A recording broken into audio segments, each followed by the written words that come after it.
Hello YouTube and welcome to the second part of my und Panzer Das Finale series, Das Finale 2, and I think there's an OVA here as well called Taiyaki War or something to that effect. So we're going to watch both of those here today. Yeah, back in the saddle for some und Panzer, a couple of things. I just, and I mean just, repaired my headphones with a bit of super glue, so like kind of this part's coming off, which I'm guessing isn't an uncommon thing. So it might be a new pair of headphones, new mic in the near future if this continues to happen, considering I've done it on both ears now. Probably mean it's had its day, and I have had them for quite a long time. The other thing is the lighting's a little bit weird because I thought it was a little bit bright because it's kind of dark out today, so it's kind of hard to balance. But again, super inside baseball. I don't even know who wants to hear that kind of stuff, so I don't know why I continue to talk about it. I guess I could say last week we're kind of stuck in the middle of a fight against BC Freedom Academy, in which they set up a pretty good trap, as I went through last week, setting up both us, the audience, and the characters in the show into a little bit of a false sense of security before pulling the rug. Some quick thinking from, I believe it was Miho, got us out of that situation there, which was good. As always, the video did really well, so thank you again for that. And as a result, I had a ton of comments. I believe there was 70 odd in total, a whole bunch of likes. Again, video did really well. Thank you very much for that. And I've summarized accordingly here the stuff that I thought sounded pretty neat. That doesn't mean that I don't appreciate each and every one of your comments, and read them all just before. They were all quite insightful. Starting here with probably not the most insightful, but something that I thought it continues to be quite funny. Yukari pulling out various things from, let's just say, her pockets. Similar to the gag in the Pravda OVA where she does a similar thing, pulling out a shovel and other assorted items. I believe it's when they were having that little picnic as well. Yeah, Yukari continues to be a little bit of an enigma, but that's what makes her her cool. Same with Yukari knowing the exact length of the tank. Which was another great moment, just straight off the dome. The tank in question is the MK4, the pirate tank, which also happens to actually exist.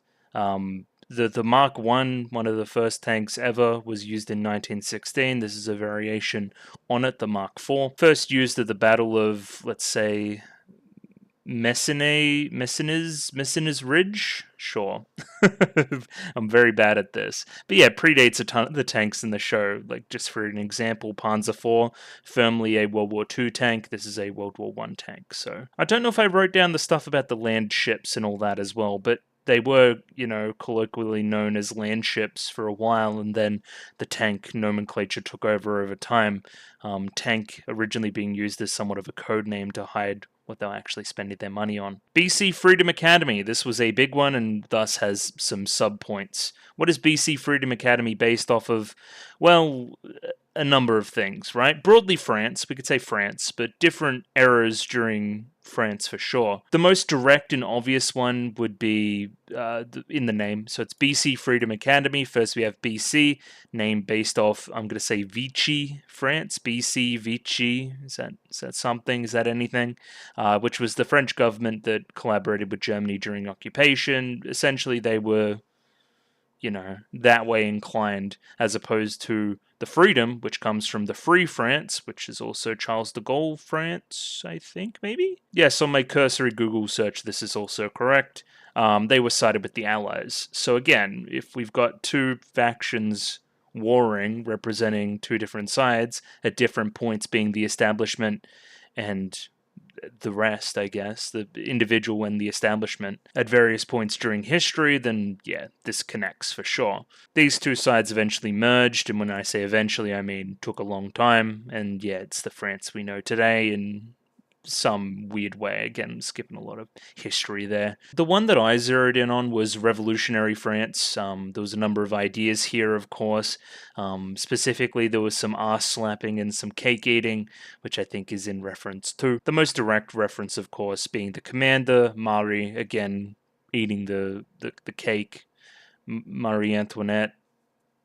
You see what I'm putting down here, right? And then the two sides, the the establishment, let's call them, and then the working class, the revolutionaries. Or you can take a more generalized look, so a general working class versus nobility story, which can be applicable to many different countries, even a colonies versus mainland story. This could be getting into a little, only one person referenced this, but I thought it was kind of interesting. One of the characters is tanned, specifically the character that is the oppressed, I guess you could say, which I guess gives more credence to this one more than anything else. Again, not saying anything here. It's mostly a broad structure.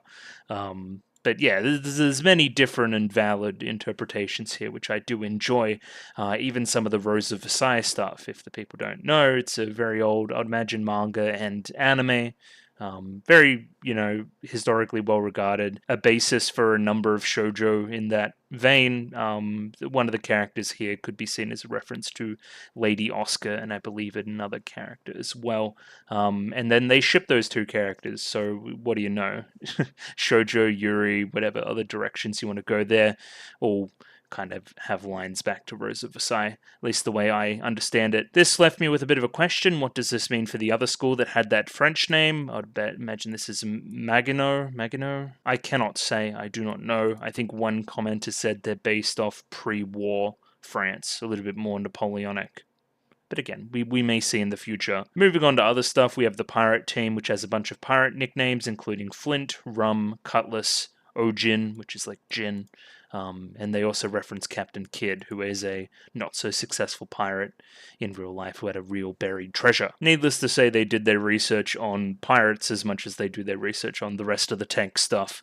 The bridge during the episode, the very famous bridge during Das Finale 1, looks very similar to the bridge over the River Kwai from the movie of the same name, which is very famous. Very, very famous. It's a classic, you could say.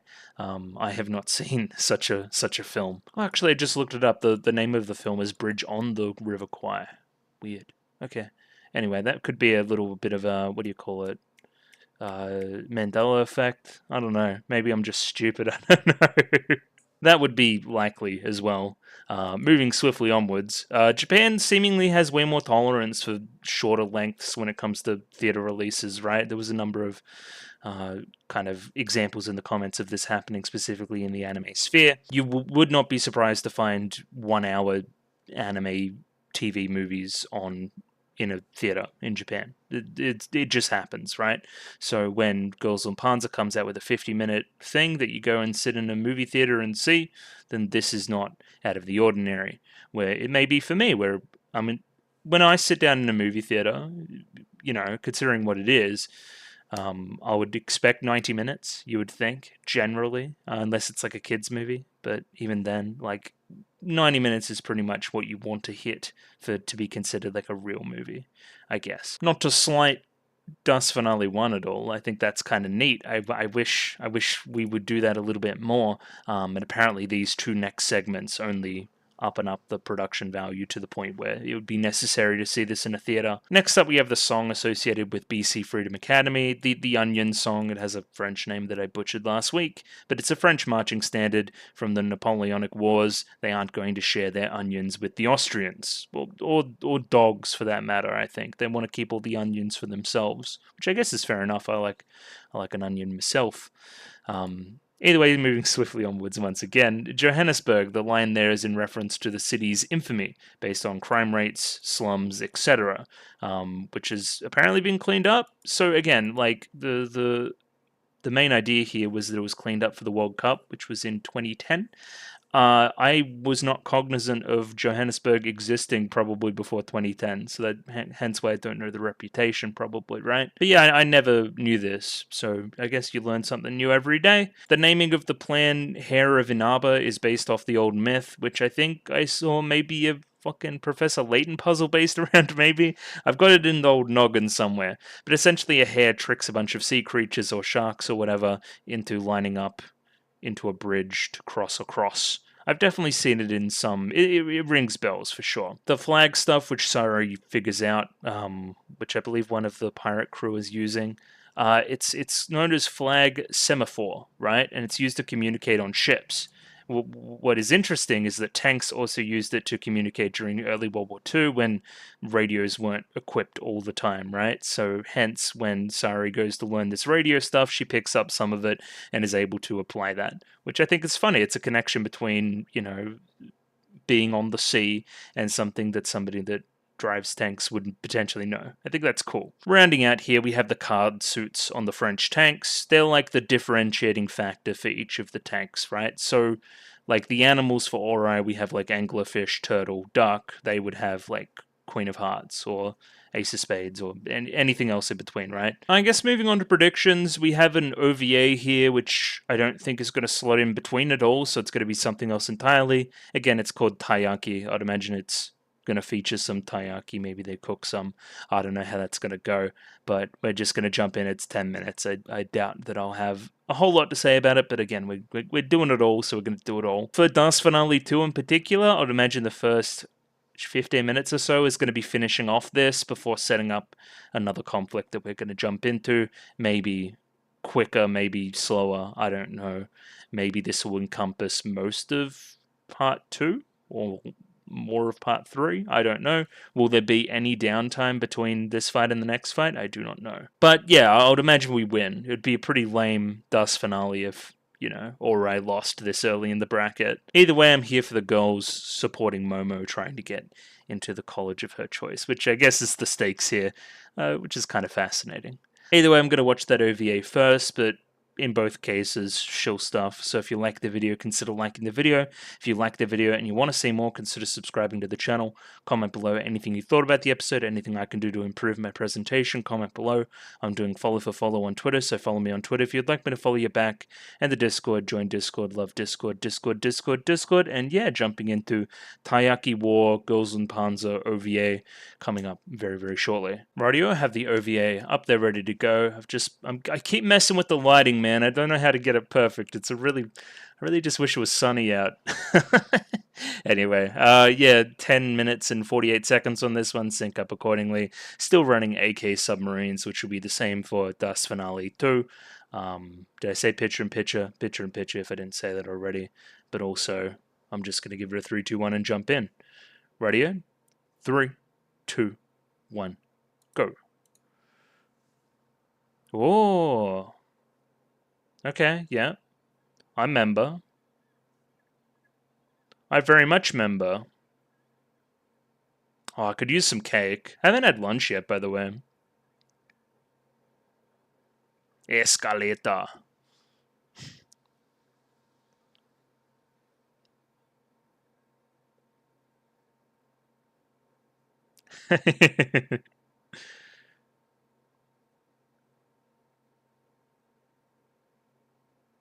Indeed. Oh, okay. Sure, I didn't even expect that, this would happen. If that doesn't demonstrate a split, what does?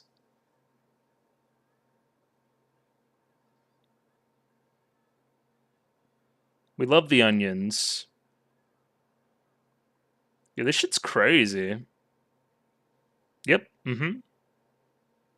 Oh, she loves it. Hell yeah. I never knew how they made this shit. I guess that makes sense. Because they are stuffed, right?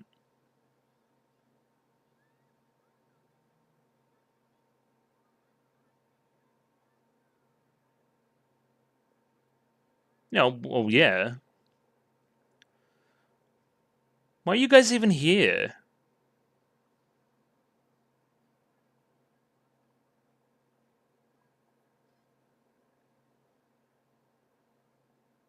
Well, why are you guys here?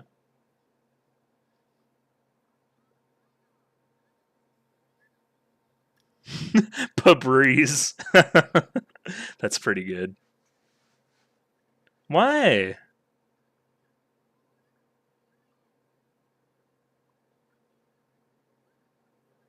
Well, it's very Anzio.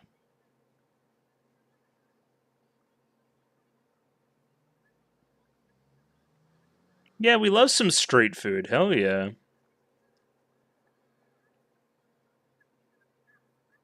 Exactly. Yeah, we didn't need freaking... Yeah, look at all that shit. Some of that classy French food looks disgusting, by the way. It really does.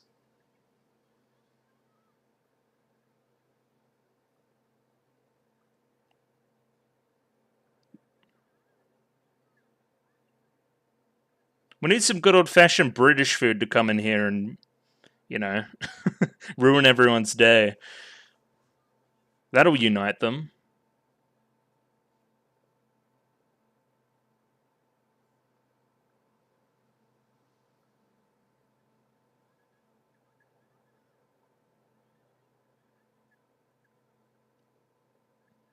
We're gonna have to stand up for what we believe in, guys. Even that one dog.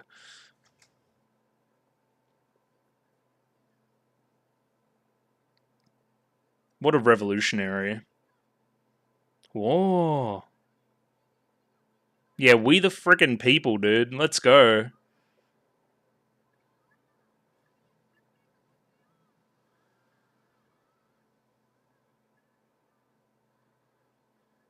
Okay, bit of a peaceful protest, sure. No cannibalism. Hopefully.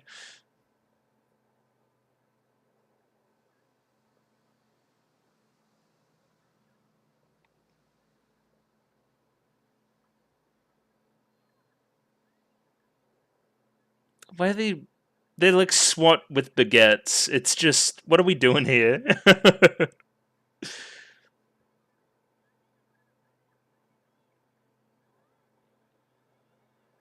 I will say the production on this OVA is a little bit better than some of the others. It's keeping that pretty high standard. I don't know, what else are we gonna do?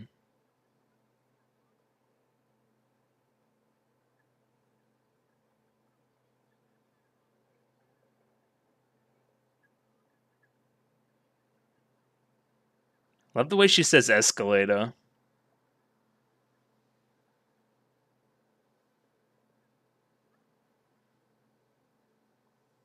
What you got there? Oh, because it's yummy. I guess. I've never had one. Wait, why is it filled with chocolate? Oh. Whoa, she's united the two. The sign's down and then the shield's down. That was pretty good.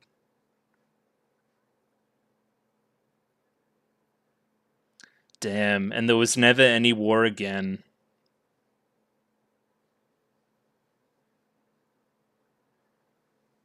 Yeah, that's the metaphor, yep.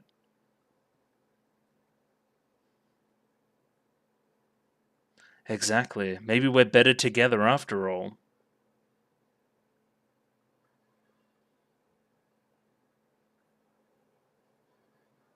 Yeah, I agree with that girl in the back. That sounds gross. Escargot.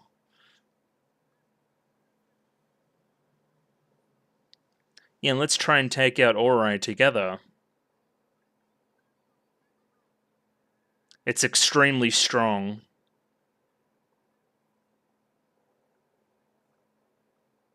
We're going to use this to trick the opposition? Gotcha. Okay, the backstory here. There she is. She's a very good spy.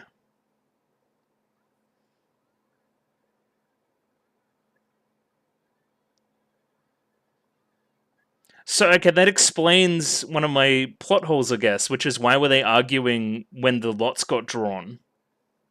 They were arguing. They just decided to fake argue after that. I'm happy they justified this.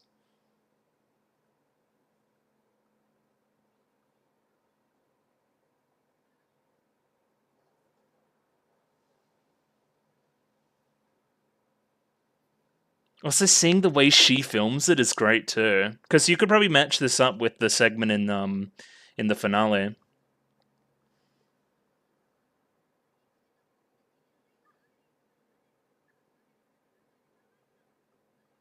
Yeah, great. I was like, how did she get that shot?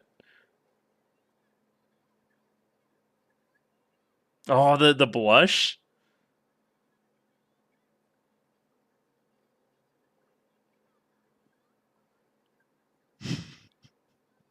Funny.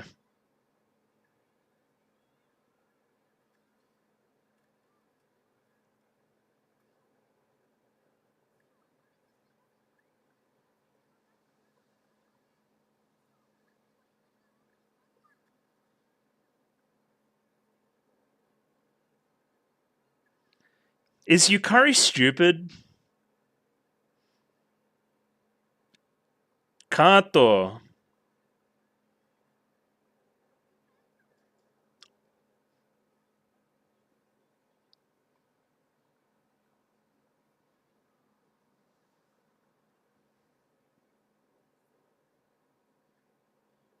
I thought it was funny.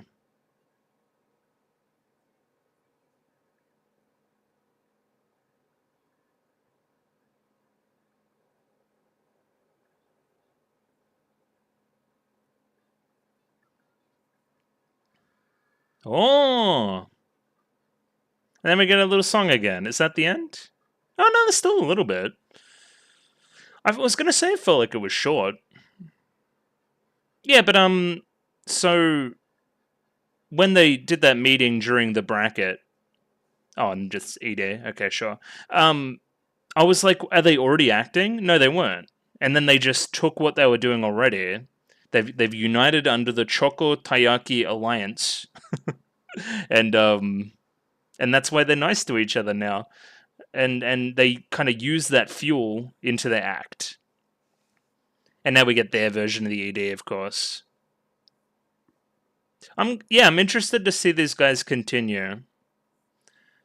Even what I'm gonna say is not for an exactly like very long time in this segment of the finale, but we're still gonna see it.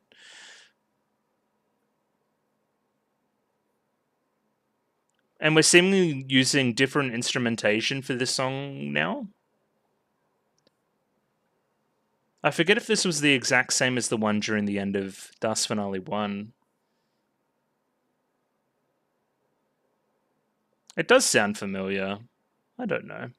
I do not know.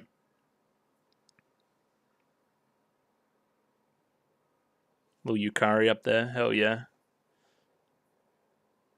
Oh, snail statue. Everyone pray to the snail.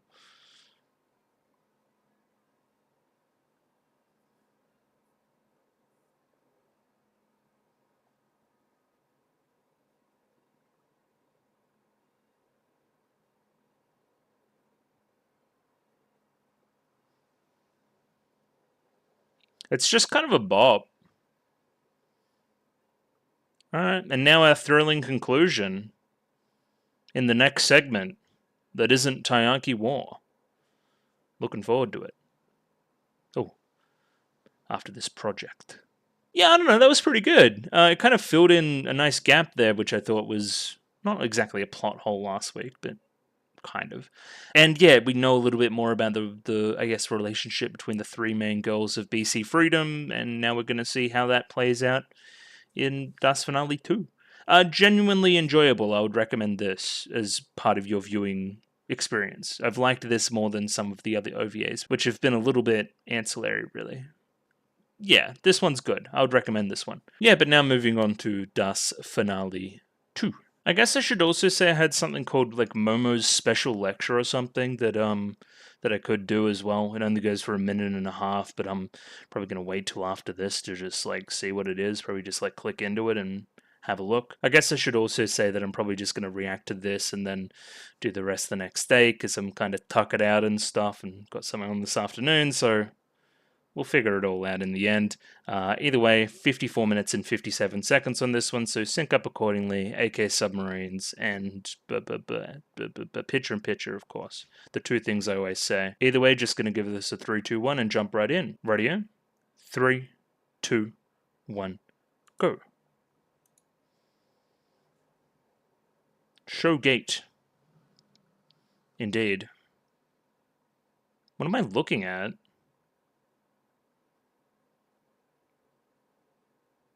Am I playing fucking Dark Souls? Bandai Namco? Sure. Sure, they're pretty eclectic then. Is this our opening again? Yeah, great. Okay, awesome. I'm happy I get to see this again. This thing's pretty slick animated, I think, right?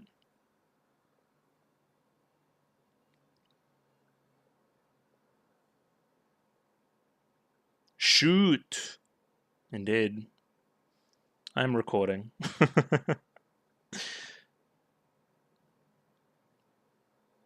It's always good when you're recording.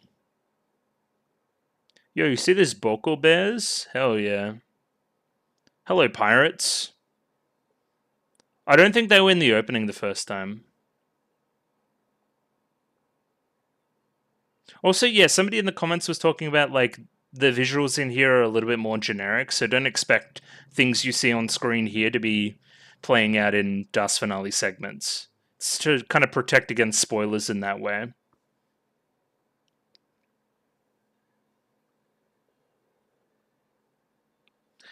Like, specifically there, it showed Ori working with Pravda, which is no guarantee that's going to happen, is our point.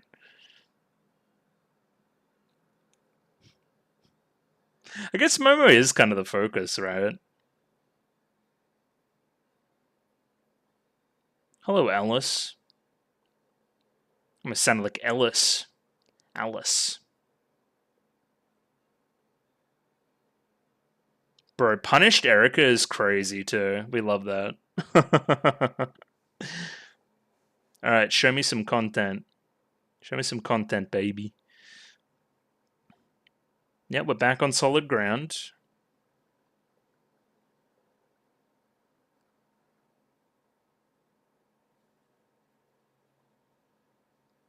True. This is when they were just singing. This is when we closed out. They were heading towards the mountains. I remember that.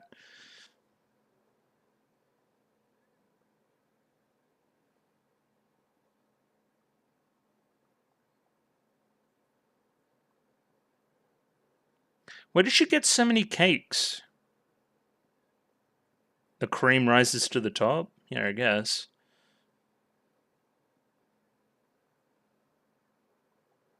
Now you guys have been too nice.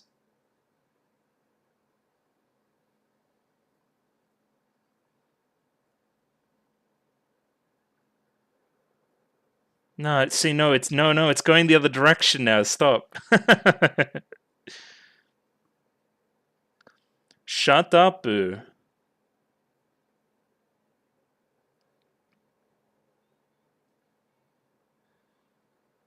Ah, we're being flanked.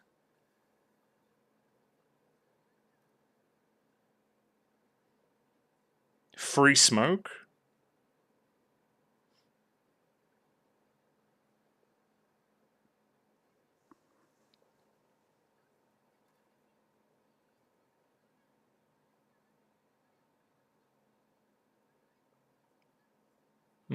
No, we've done some pretty cool stuff too.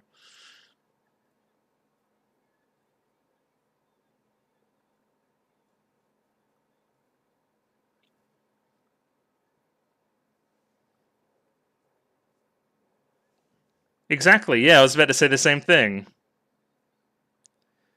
And yeah, the pirates, they only listen to Momo.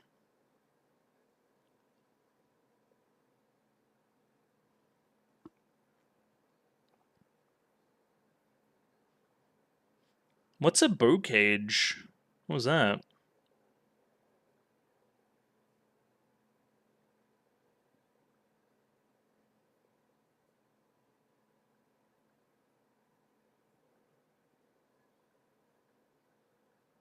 Yeah.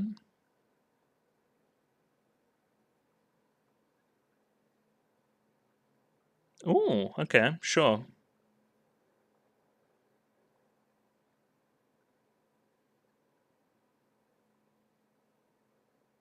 Yeah, there actually is fighting. We saw that as much in the OVA.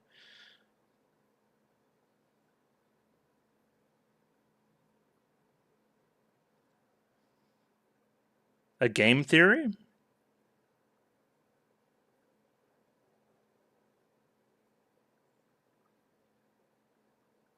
Yeah, but you got to take chances, right?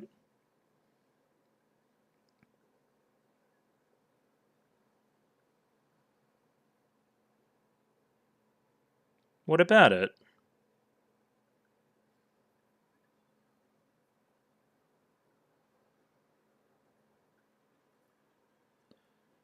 Well, Mallard team is Soroko and Co, right?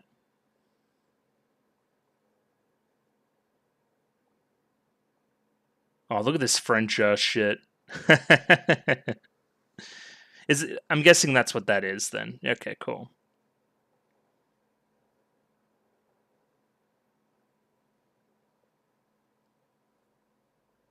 Why do they have to make all the food so yummy?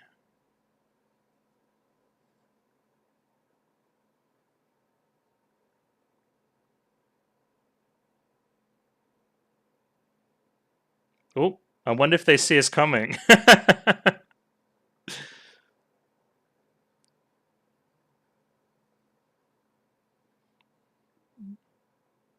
It's aiming like up.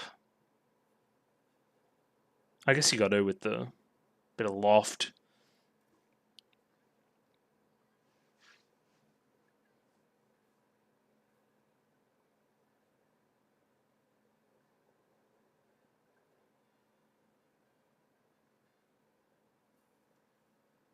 Okay.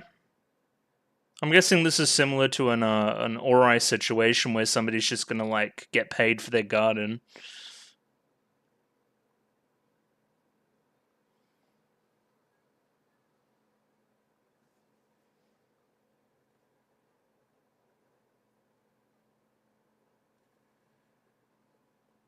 Look at the first year's going crazy.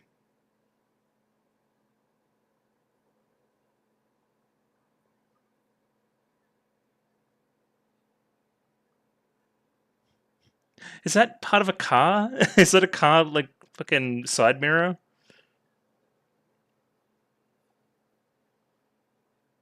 Well, that's not very helpful.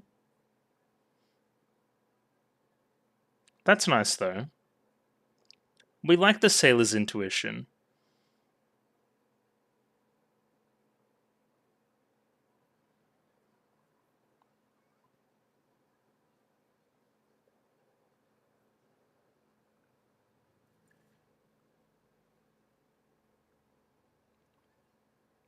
Yeah, what are we doing, Mallard team? I want to see this.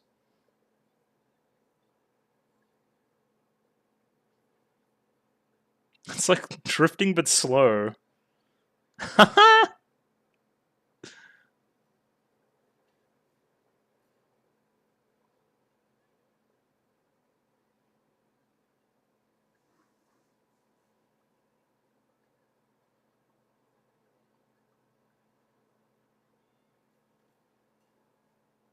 Oh.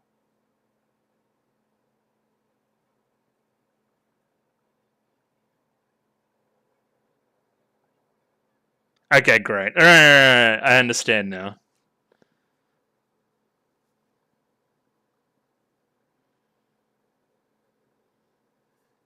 Because the Mallard team's tank looks like those ones, the Samuas or whatever.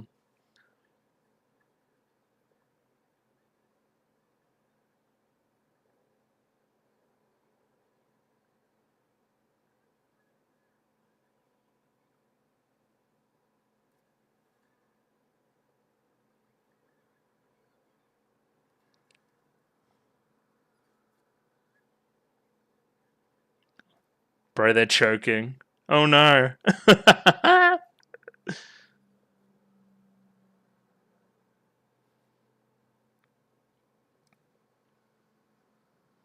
This is very sneaky for Soroko.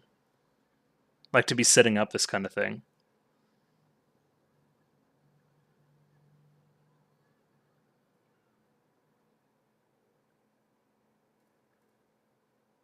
Imagine what this looks like for the speculators. Speculators? Spectators, that's the word.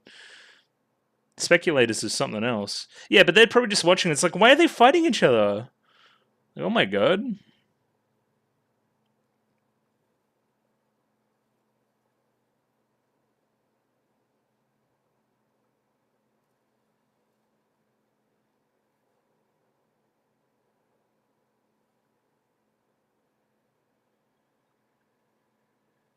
Ugh! Jump scare. This is pretty sick, though. Even though they're, like, fighting against each other.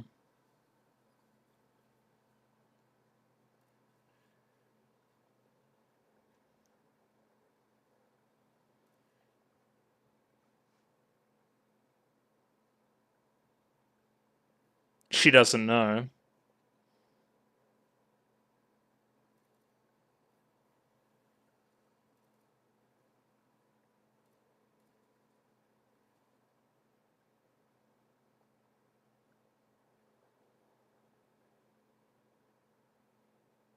Why don't we just drive straight up and win?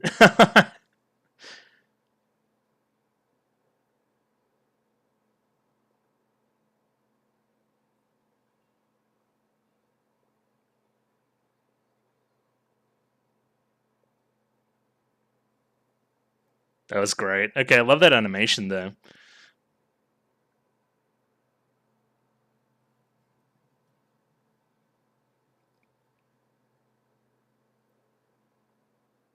It's almost mirroring that shot from the first part. Oh, she's cool. Yo, she's really cool.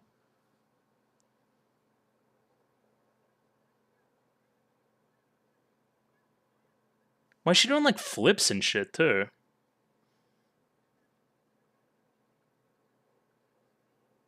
Yeah, go back to the fucking Farmers League.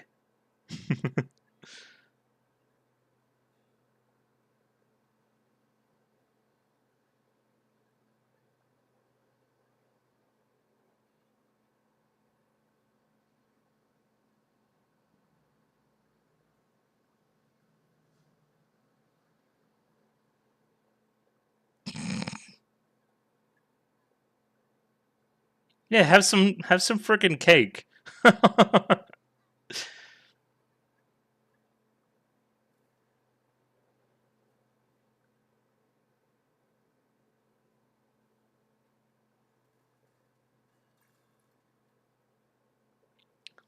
Sodako, the jig's up.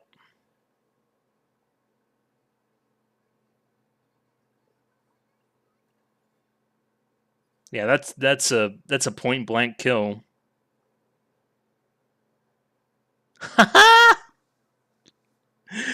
The lighting is great. Just happily watching along. Alright, but we thinned the herd significantly.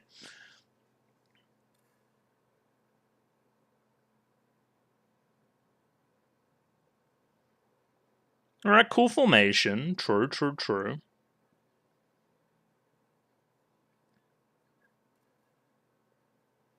Okay.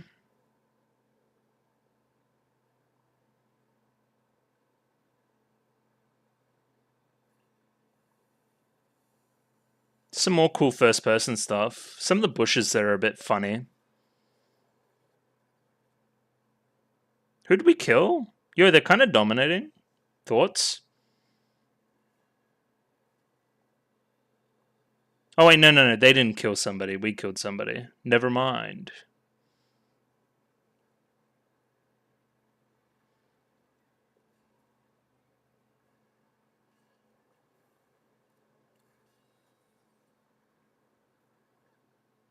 It's not looking good, guys. It's an amazing shot, by the way. Yo, the blended 2D, 3D there was fucking cool as. Yo. No, not the rabbit.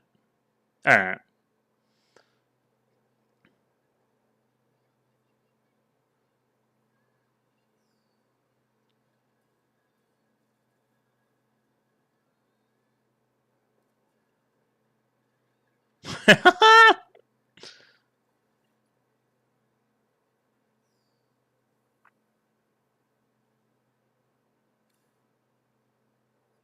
Ah, that's another one down. We kind of put him in the spin cycle.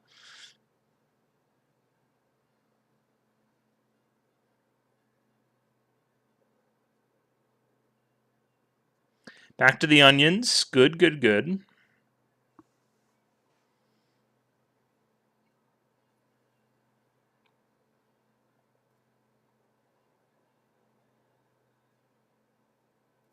I'm trying to think of where I heard this melody before as well. Let's go Pirate Gang. Or Student Council. We like Student Council too. Come on. Do something.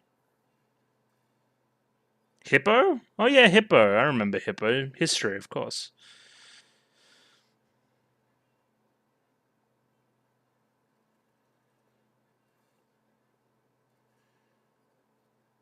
You can't call yourself gamers if you keep missing shots.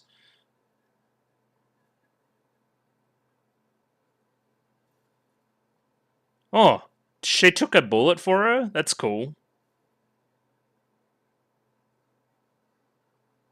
The audio there was fantastic too. It's like a fucking hedge maze. This looks like it'd be really fun. Well, let's go Pirate Gang. Thoughts? Not quite a beheading, but you know. Yeah. Or I did win. We love Happy Momo. Why Anzio? That gag every time.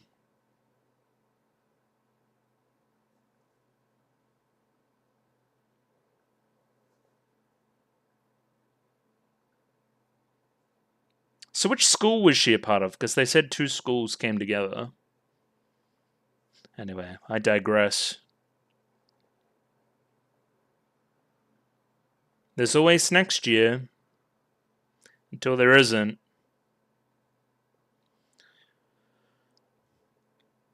I definitely should have eaten before I eaten before I sat down to do this. Because now I'm starving. It was really fun. And thank you for the cake. I won't count on it. Thank you. Thanks for the macarons.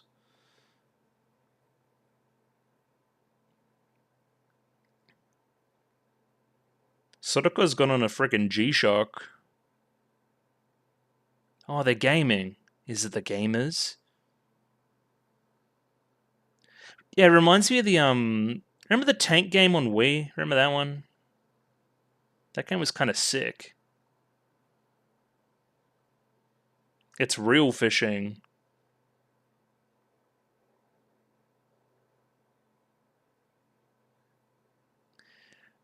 I like that we're still doing this Shark Team first year thing. Oh, she got a bite. Oh, Zaza coffee. Oh, got too much Zaza.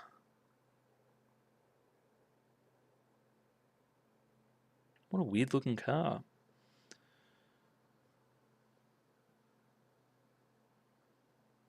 Oh yeah, I guess it is winter. Well, the sea breeze is going to be pretty fucking strong. Oh, okay. Sure, back to the Boko Museum. What am I looking at?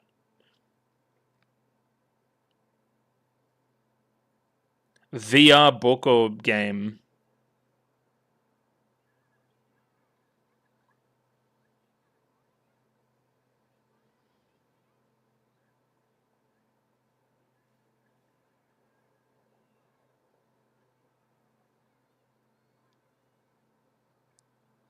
Oh, it's like it's one of those rides.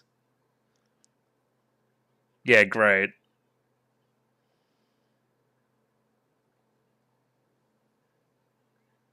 Larietto. Oh, we're winning. The way they animated this is fantastic, by the way.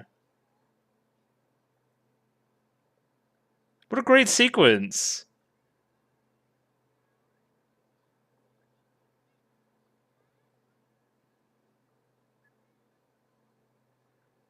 Kakokish. If I can say secret in Japanese, kakoshi, yeah, something, right? I heard a word. I wanted to sound smart, but I stumbled my words. Oh, I know Kaminari as well. Yo, I can basically speak Japanese, like honestly.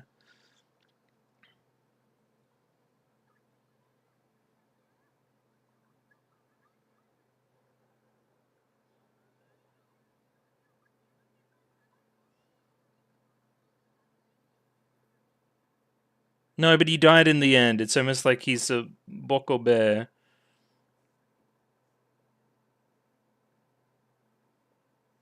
Alright, yeah, it looks way less dead than before, the museum.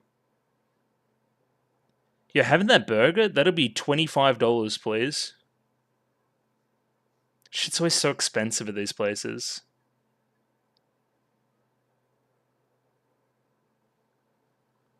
I support Beanie Miho as well. I'm a supporter of that.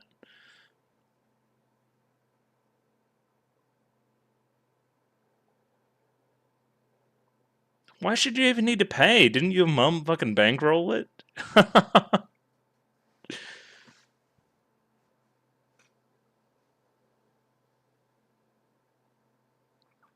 What are we talking about where she's going to enroll? Well, that's probably like way in the future. Or very soon because we're bringing it up now. More food? Bro, we're obsessed.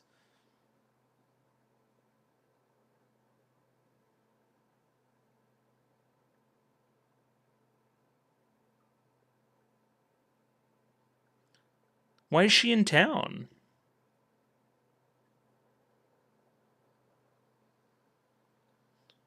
Oh yeah, I forgot about they had a little bond in the film, right?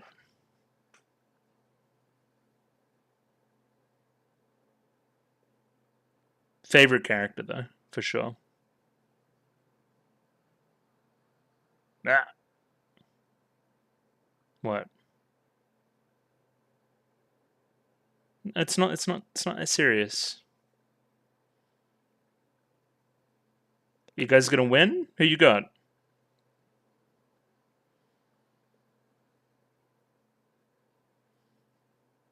A new charge tactic.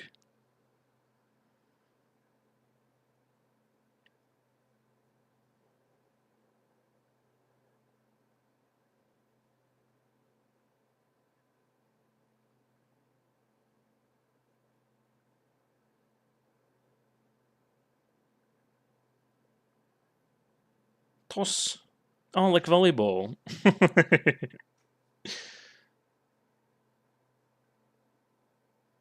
Oh yeah, cute.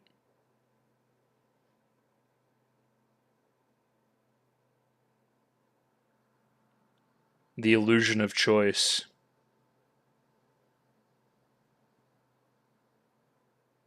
Who you guys find? Not the Australians, bro. We're gonna get fucking tossed. No. Yep, that's a koala. What are we doing? Is that the commander? No way. No. I can actually talk about references. I know what their hats mean. I'm useful. I'm useful, everybody. It's finally time. Bro, it's like they're in the fucking outback.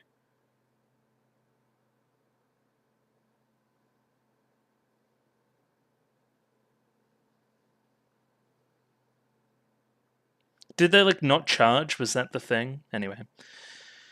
I'll see it in due time. I was too excited about seeing a koala.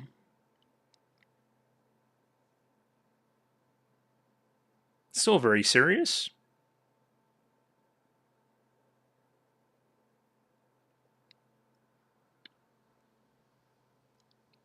Mm-hmm. No leaks. And you guys will need to know that in the future when we're not here.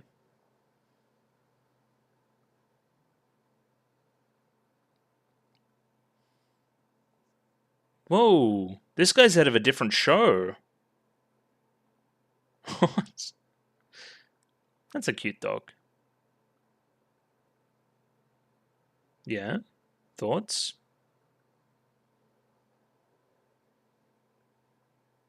Oh. Oh. I never mentioned it.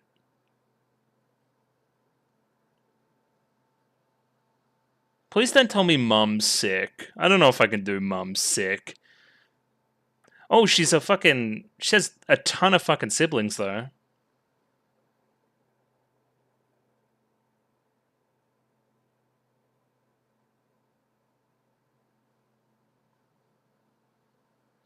A lot of movement there. That's pretty impressive. Okay, Mum's just frail. She's not, like, gonna die.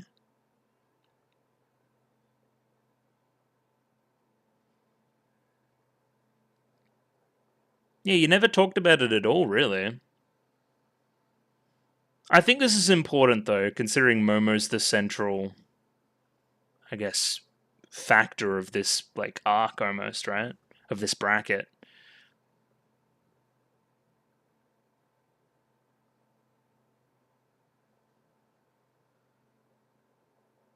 Well, she's also, yeah, she's poor, so she kind of needs a scholarship too, no? I don't know, maybe she's poor. That's just the implication I got from that scene.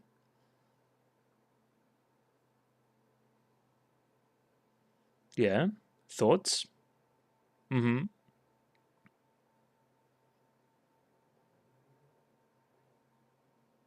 Who?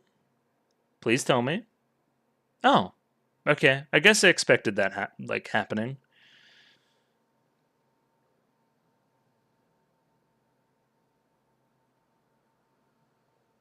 How did they reach the best of 4? Oh no. Exactly. They're not just gonna charge, guys. Do we have any game tape of their fight against Koala? Me too. Let's see. Yep, okay. Black Forest, true. And that's the other French one. Gotcha.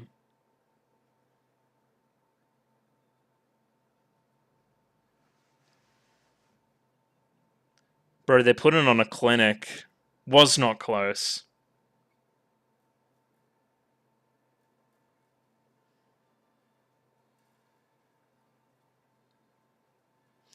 Looks pretty brutal.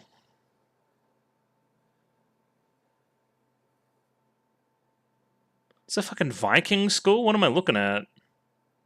Well, that's Pravda. Who are you people? Yeah, fucking Viking Academy. What the fuck is that?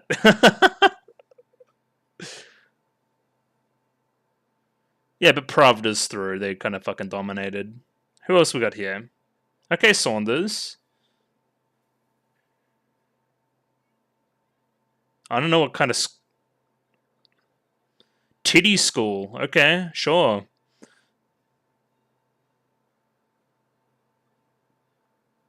Oh yeah, she's the crack shot.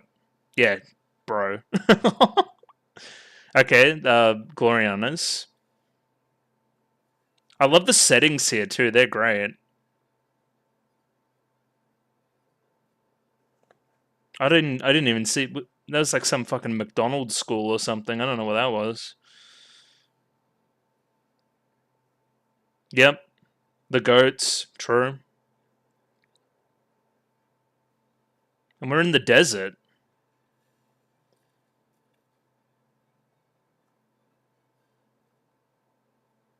Yep. Polar bear school. What was that?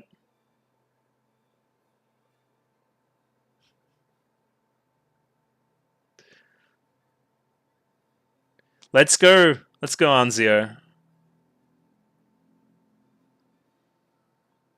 Bro, she's dominating. They're kind of like fucking like swarmed them like flies. All right, we can read that later on too to see who all the schools were. All right, and straight into Chihatan. Sure. Where are we in the film? Yeah, a little over halfway.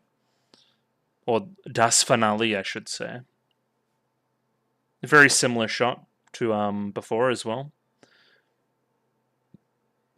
It's stinking fucking hot. Did you see the temperature? I'll allow it.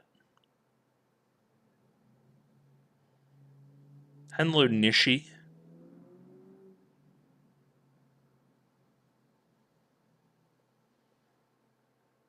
We learn not to be so shit. I never thought you guys would be here too.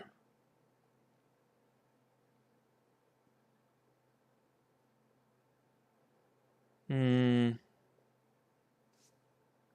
not falling for this twice.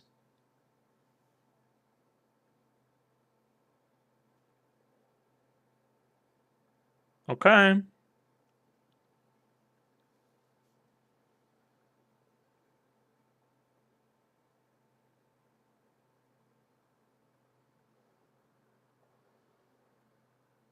True.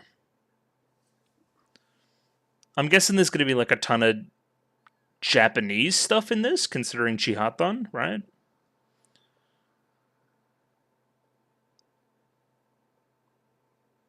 Where I've got no chance, because this is made for a Japanese audience, so they're going to go pretty obscure, right?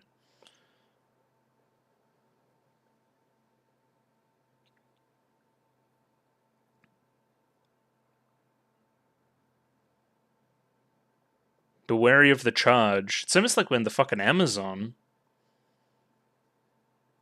Yeah, not a lot of open space there. Yo, drone. Very hard. You could almost say it's a great leveler.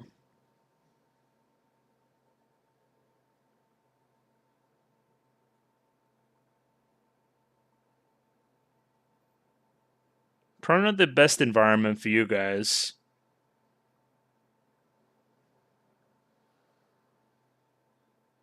Exactly, we can't forego the flag.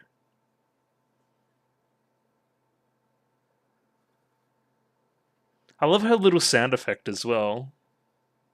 No! No! Saddest anime deaths.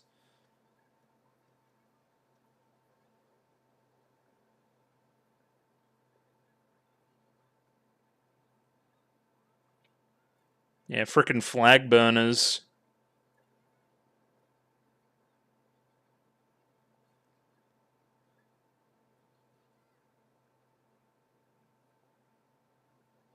What the hell's a stepping charge?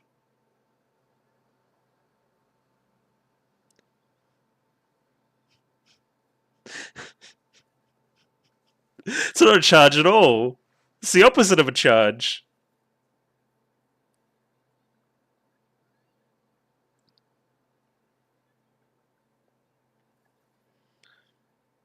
It's not looking good for the Shark team. Yeah, I think they're fucking done. Yeah. We got a kill.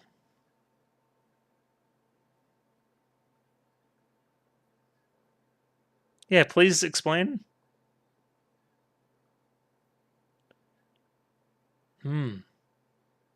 Exactly, even though it's kind of a retreat, which is in fact the opposite of a charge.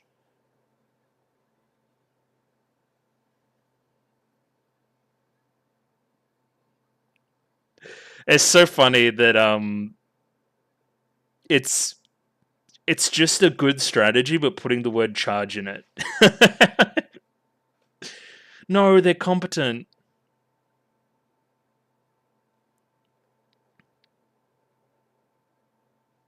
Alright, time to hit the beers.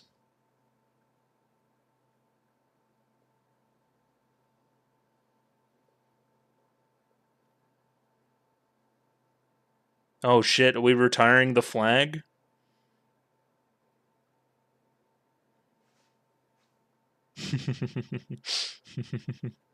Oh yeah, because they had flags too, of course.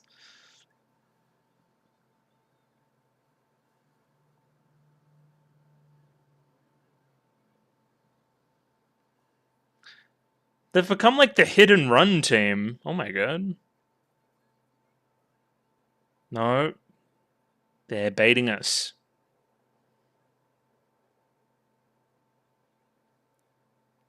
Fucking mosquito strategies.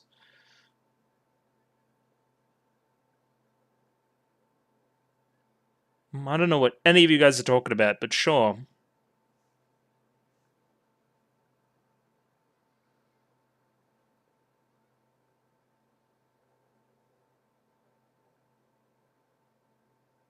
Yeah, the jungle fucking sucks.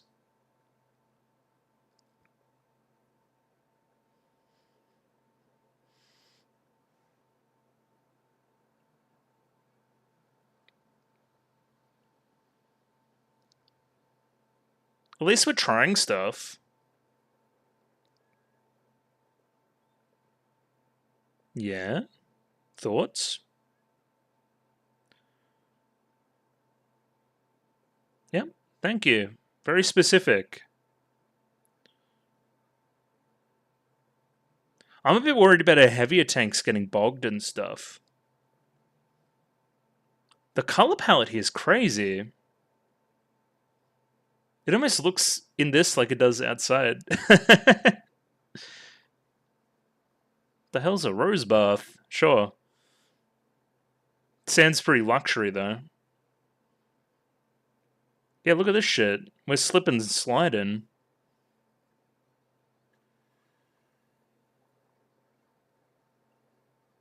Poor Soroko. No.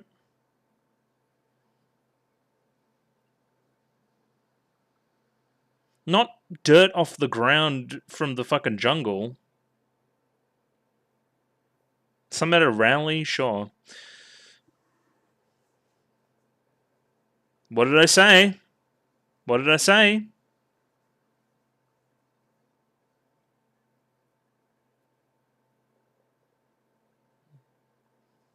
Do you have, like, any tow ropes or something?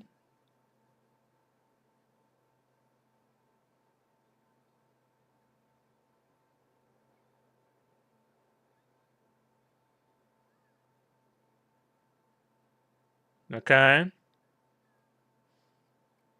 Dopingu? Don't do that.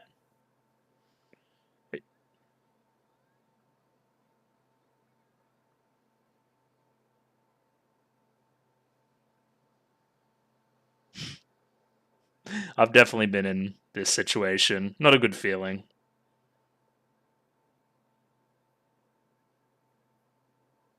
Well, it looks like it could be useful. Good point. Provided we don't lose a tank in it.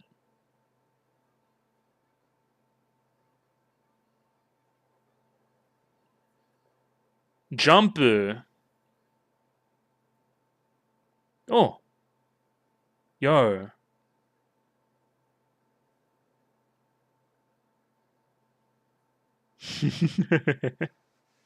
Great. What is a remote charge?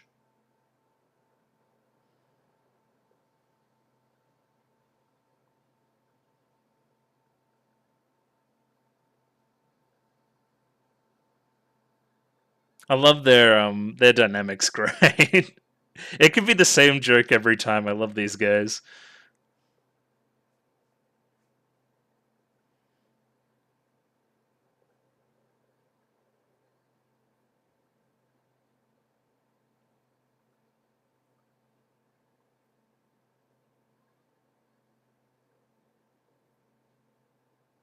Kind of inspired by All Right. Okay. Cool. Cool. We're using your shit against you. So much of this episode's been about food, man. I'm so hungry. No way.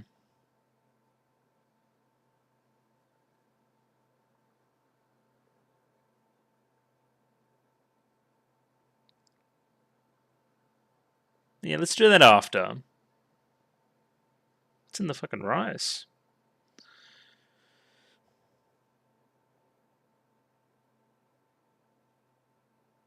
Yo, the vibes.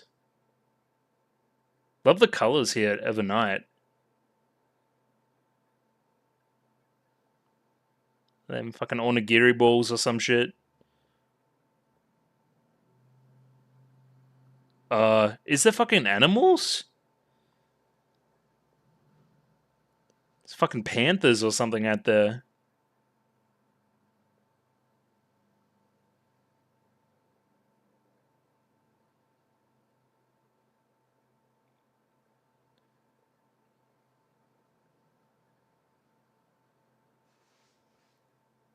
Sure, yeah, let's sing. What's the charge ballad? The Drifter's Lover. Get the fucking boombox out. I'd imagine this indicates we're pretty close. No, really, surprisingly. Okay. I thought we were going to follow a very similar structure and this was going to lead into an ED.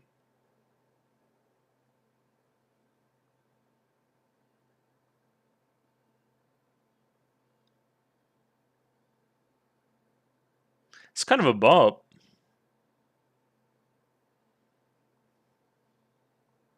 Yeah, get them harmonies going.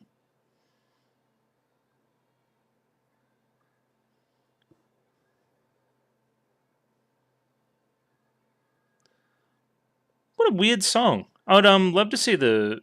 I don't know if time signature is the right word, but it just kind of flows kind of weird. It's definitely... doesn't feel like it's 4/4. But again, I'm musically illiterate, I wouldn't know.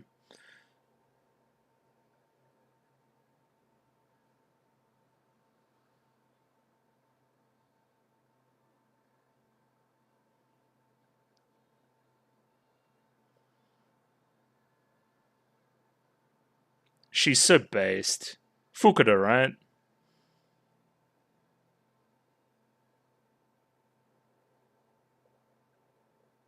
Yeah? Thoughts? Hmm.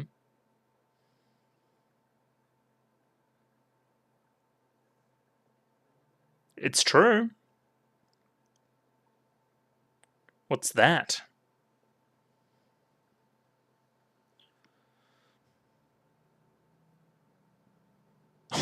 Dead to the world. Jesus.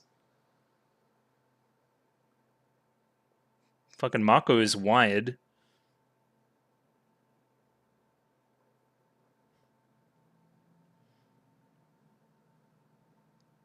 You'll be alright.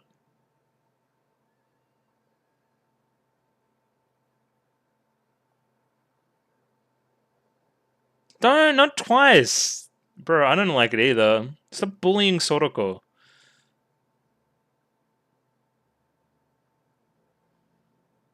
Well, we're not expecting it right now. I'm looking behind them. Nah, this is some rubber duck strats. Yeah, this is some fucking rubber duck strats. Get out of there, guys. Quick. It's gonna fucking open its mouth.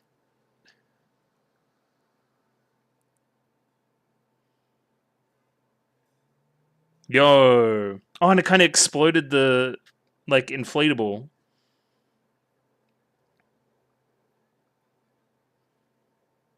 Hope the lake doesn't get much deeper than that. How are you gonna check depth?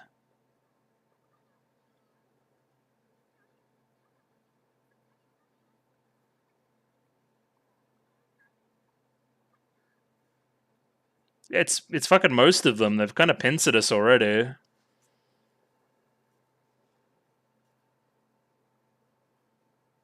Yeah, can we land a shot? 1 day charge.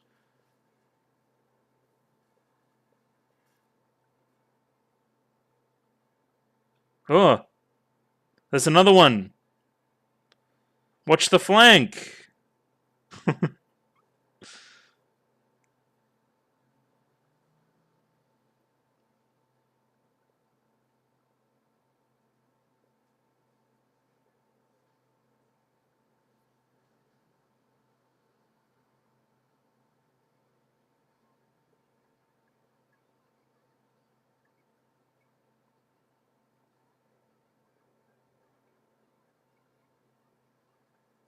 It definitely is fucking weird. Okay, bit of bully ball, good. I don't know, this seems promising. Oh, wait, no, they got him. Sodoko's fucking donezo. Yo, we're getting fucking destroyed. Leisurely charge.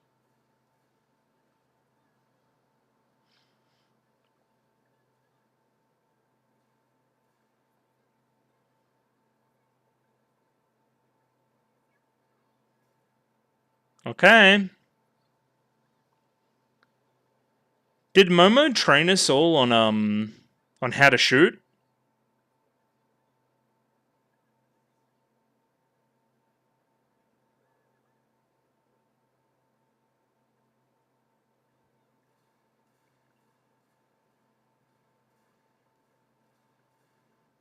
That seems pretty good.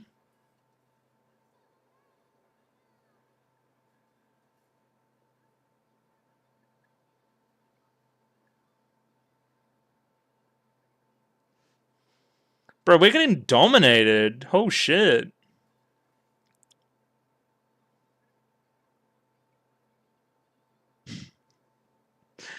Goki Genyo.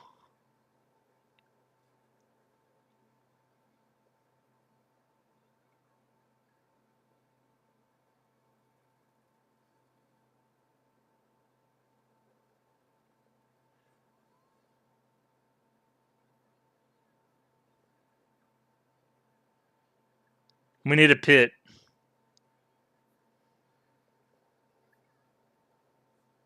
We need someone to do some shit. Come on, make a play.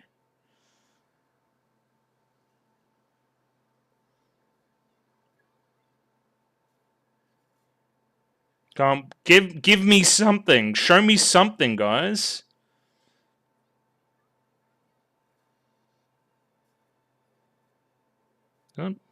Bye, Leopold.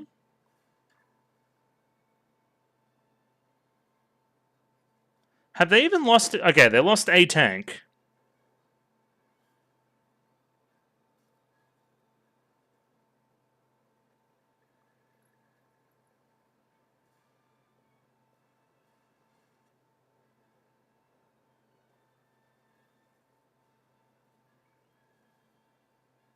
Serious business music, too.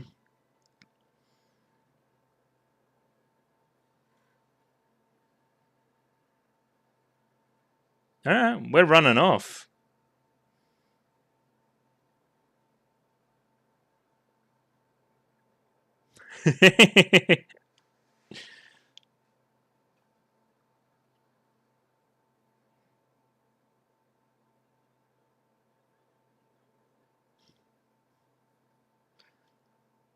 Okay, they got baited.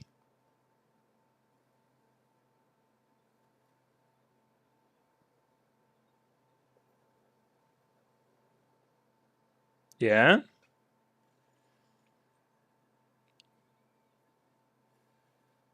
Alright.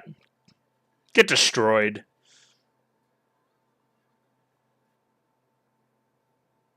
It's fucking chaos. Oh, shit.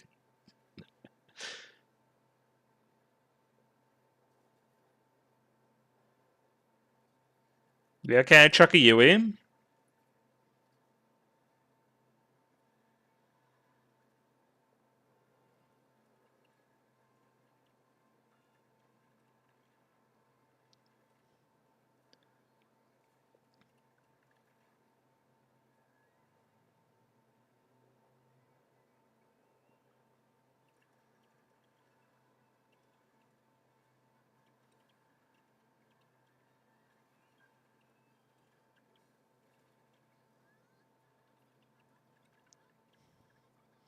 Is that part of the plan?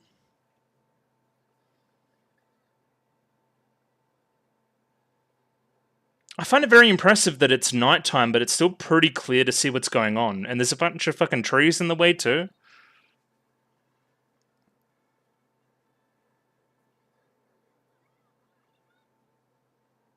I don't know, man. When Fukuda's nervous, I'm nervous.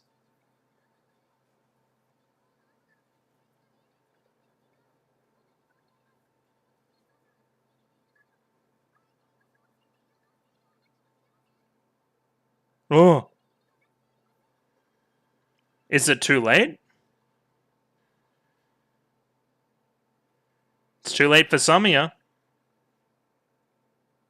Yeah, they lost 3 there? Oh, no. Oh, shit.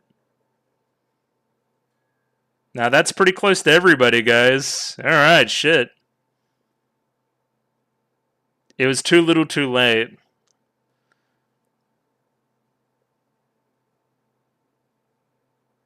Okay. All we need is to hit the flag tank, guys. They're literally a sitting duck. Come on.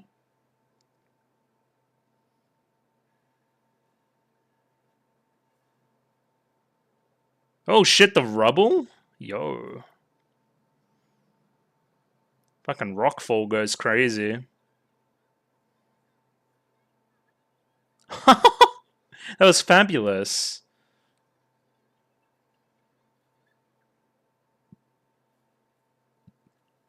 It's tragic that we couldn't get the word out in time.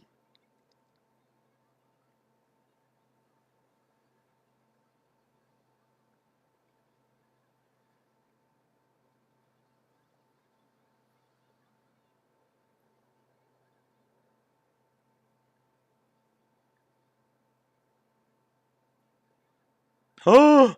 No! You can't use that word.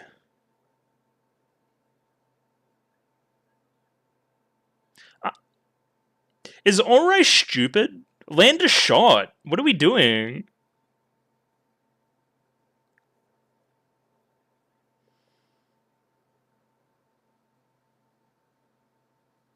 Okay, seems like we're continuing.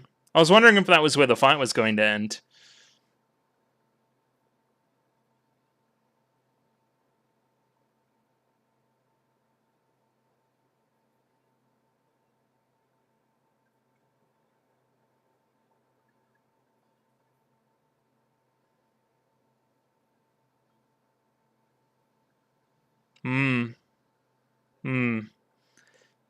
Still a little bit too early in our 7 Das Finale part bracket to be losing, so we're not losing. But I'm happy that we didn't, that Chihathan didn't lose just then as well. I thought that would have been kind of lame, considering they did figure it out. They got a little too overzealous with the charging thing. I still can't really believe that we got 0 kills out of the mud maneuver. But anyway, I'm happy that we're going to do a little bit more of that anyway. Yeah, this is very similar to the one for the OVA. But yeah, that was great. Very similar to the first part structurally. We just kind of finished one fight, did a little bit of setup here and there, and then straight into the next one. The jungle's a very interesting setting, because before I thought the show thrived a lot with the, like, top-down shots, the wide shots, that kind of stuff, right? Where we could see scale and see what was going on.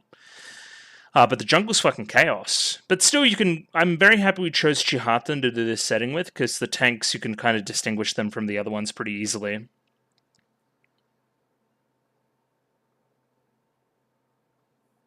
So yeah, a lot of food in this one, as I noticed. Quite funny. Some good chuckling moments there. And yeah, just building off of stuff that we've done previously. It was good. It was very good.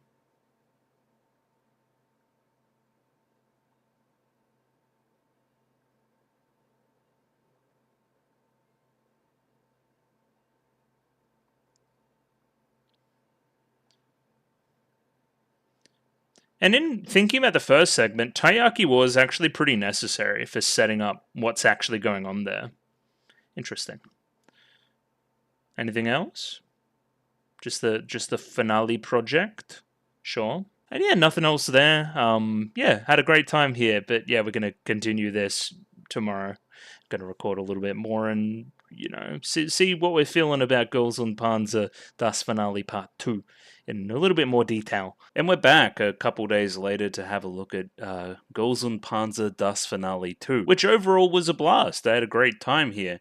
Definitely an interesting structure. It is almost like a TV anime season within kind of bigger chunks, if that makes any sense, right? So, you know how in Girls and Panzer TV anime you would have a fight maybe over 2 episodes? Here's very similar, except it's just the second half of one episode and the first little bit of the next, considering their length. So yeah, it's very interesting. It's probably something I haven't seen before structurally for an anime. It definitely feels like TV episodes that are released theatrically, even more so than, you know, something like Marvel, which is what they're billing that as, but this is literally just a TV episode. It's very well produced, but it's just, yeah, it's got none of the, I guess, glitz and glamour of a film, right? So compare it to the film, right, which had all this like importance put on it. There's a lot of stakes, like a whole lot of stakes. Like the entire premise of the show, the school Ori is being threatened here. Like it felt important. We had the big moment where everybody came together and everything, right? This doesn't feel like that in that way, right? It just feels like more Girls on Panzer, but well produced, which is cool. It's very cool actually. But yeah, it's definitely different. It's not how I would structure it, but that does not mean it's bad. It's interesting. Just yeah, my musings on it, I guess, after seeing 2 segments of it now. So now I can kind of get okay, this is what to expect out of 3 now that I've seen 1 and 2. But as I said before, great time. I'm having a great time. I really think that this one was really funny, which I'll go into in a few areas. Just fucking weird. And the other part I like is that we're getting a look at some different schools. So there was the montage through the middle of this segment that was a little bit more about. Did this literally say slice of life? Yep. Oh, that's funny. Yeah, the montage to the middle of this where we check up on a bunch of the schools we'd seen before that have, you know, fan favorite popular characters. But other than that, like the focus is on BC Freedom Academy and then it's on Chihatan, right? So we're not doing Pravda again. We're not doing Saunders again, which I enjoy. It gives us a bit of variety. In a similar way to the end of Das Finale 1, I'm very surprised that at the end of Das Finale 2, we're still kind of in a way where these guys don't really lose tanks. You know what I mean? It's kind of like we're back where we were. So at least this time Orai's lost a few tanks. These guys lost a couple, I think. But it's not dire by any means. It really does feel like it's still anyone's game. There's not really a person that I think's going to win yet based on numbers. But it's going to be alright just based on structure. But that's okay. We don't need it to be anybody else. Yeah, so I mean, I'm going to go and have another look through this and see what I can see. I guess I should talk briefly about Taiyaki War as well, which I think is great in tandem with this, right? As soon as you get that revelation in Das Finale 1 that they're actually together, and then this gives us a little bit of the lore. So a lot of that angst is real. They're just playing it up for Yukari's video. And then in this, we figure out, oh yeah, a lot of the angst is real, and then we can actually use it using a little bit of a sneaky tactic through Sodoko. So yeah, just, you know, I perfectly understand what is going on here, even though it might be a little bit convoluted from the outside looking in. And I think a lot of that's based on the order in which I watched things. Pretty cool. I like that. This joke here where I think it's Ando and something with an O. Yeah, either way, the name didn't come up there. I'm pretty sure it's something with an O. But yeah, just the scaling up of the insults as they continue. Pretty good gag to start Das Finale 2 with. Just as that conversation's going on, Ori begins to flank, and then BC Freedom Academy on the move. They eventually come to a bow cage, I believe it's called, or something to that effect. It's just like one of them fields that I associate with France. But yeah, we've regrouped really well after the kind of bridge incident, I guess I would say. Another good joke here is that the shark team, the pirates, only ever listen to Momo. You can't do the faux commander thing with them. Momo has to actually say the lines. I will say in the second fight, there's not a lot of this Momo dynamic, I don't think. There's a couple shots, I think, but not really. It's not really a Momo-based thing, which is interesting. Maybe that comes through in Das Finale 3, because there's, in this Slice of Life segment, a little bit of Momo stuff, a little bit of Momo backstory, which we'll get to. Miho and Yukari get to speaking here, and Yukari sees a little bit of a contradiction. BC Freedom Academy was originally 2 different schools, but then they merged despite traditionally not getting along. It's true that the Senshido members were just pretending to quarrel, right, as we've seen, as what they've said. But based on the school itself, this wasn't based on nothing. So yeah, this team and tactic was formed for the winning of this match, but in actuality, there is some drama there which we can exploit. So based on this kind of hunch, we're going to pursue this line and try to do something a little bit sneaky. Momo's less confident than everybody else, however. Interestingly enough, Sari is the one that comes up with the Mallard team's tank strategy, right? The top of it kind of looks very similar to, I believe it's the Somuas or something like that, the other tank. So we're going to manipulate BC Freedom Academy by doing that. Like specifically using the setting as well. And again, I'm going to look this up. I don't want to keep saying bocage and be wrong. Yeah, see, it's bocage. Okay, we've done it. Okay, of course it's French. And yeah, it said like in a World War II setting, these fields separated by, hedges and delineated that way. So we're using that setting of the, bear with me here, bocage. And we're going to, the top of the tank. It's great. It just meshes everything together. It feels really good. It feels like a good climax to this fight. Like we've got this sub-theme of deception. We've got this French-esque setting with the French school. It's perfect. Love it. I think I may have mentioned in the reaction, but I actually have been to France, and yes, this is the this is the French experience. Very flat, lots of farmland. You could see out for fucking miles, and looks similar to this. And again, these here, they probably delineating land, right? So somebody would own maybe this block, and somebody owns this block, maybe separated by the roads, but then maybe it's subdivided this way as well. Fences to keep livestock in, all sorts of stuff, right? Another interesting detail is that, okay, so remember when they were faking and we saw, I believe this is Mari. Mari was like just chilling with her friends, right? Like they were playing around and blah, blah, blah, blah, just kind of vibing as the flag tank. That's kind of what she's doing now, even though she's being serious. They think they've gotten like a really good advantage here because they have somebody on watch and blah. Like this is their home playground almost, right? So they've let their guard down. Like it's almost like they've reverted back to what we thought they were initially, infighting, not paying attention, not taking it seriously. I don't know about that. So the beginnings of the strategy here for Orai is to have 3 tanks here just sit in this choke point and just kind of shoot. They're both kind of out of range of each other, so nothing's really going to happen. As this happens, we're going to have some tanks sneak behind them and flank.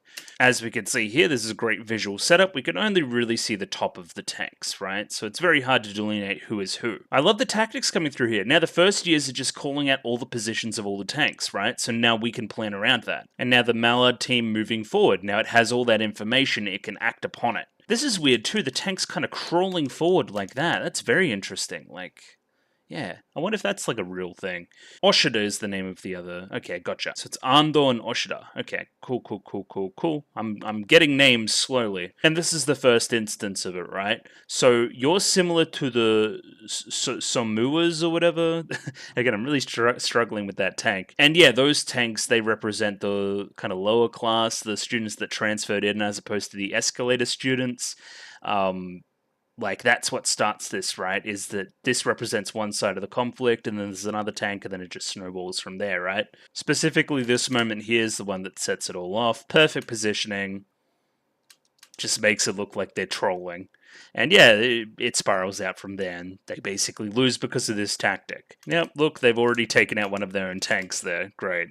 And then, yeah, just all hell breaks loose, basically. It's not Ori, it's our own allies, and then, yeah, I think they lose 4 or so tanks here. Pretty sick little fight, even though it's infighting between these two. I really like them cutting through the hedges. It really makes it quite dynamic. It's hard to see where the other tanks are. Like, this is a perfect example of it. Like, hiding on this side, kind of working together in groups to eliminate each other. This is where Marie gets kind of indication of what's going on here and kind of chokes on her cake a little bit. Another really specific thing I really like, so they all get up, put their hats on, and she like jumps up, very official-like. Love it. Just a ton of like care and character put into that piece of animation. Just, yeah, characteristic of basically this entire segment of the story. Very similarly here again, just very, very graceful.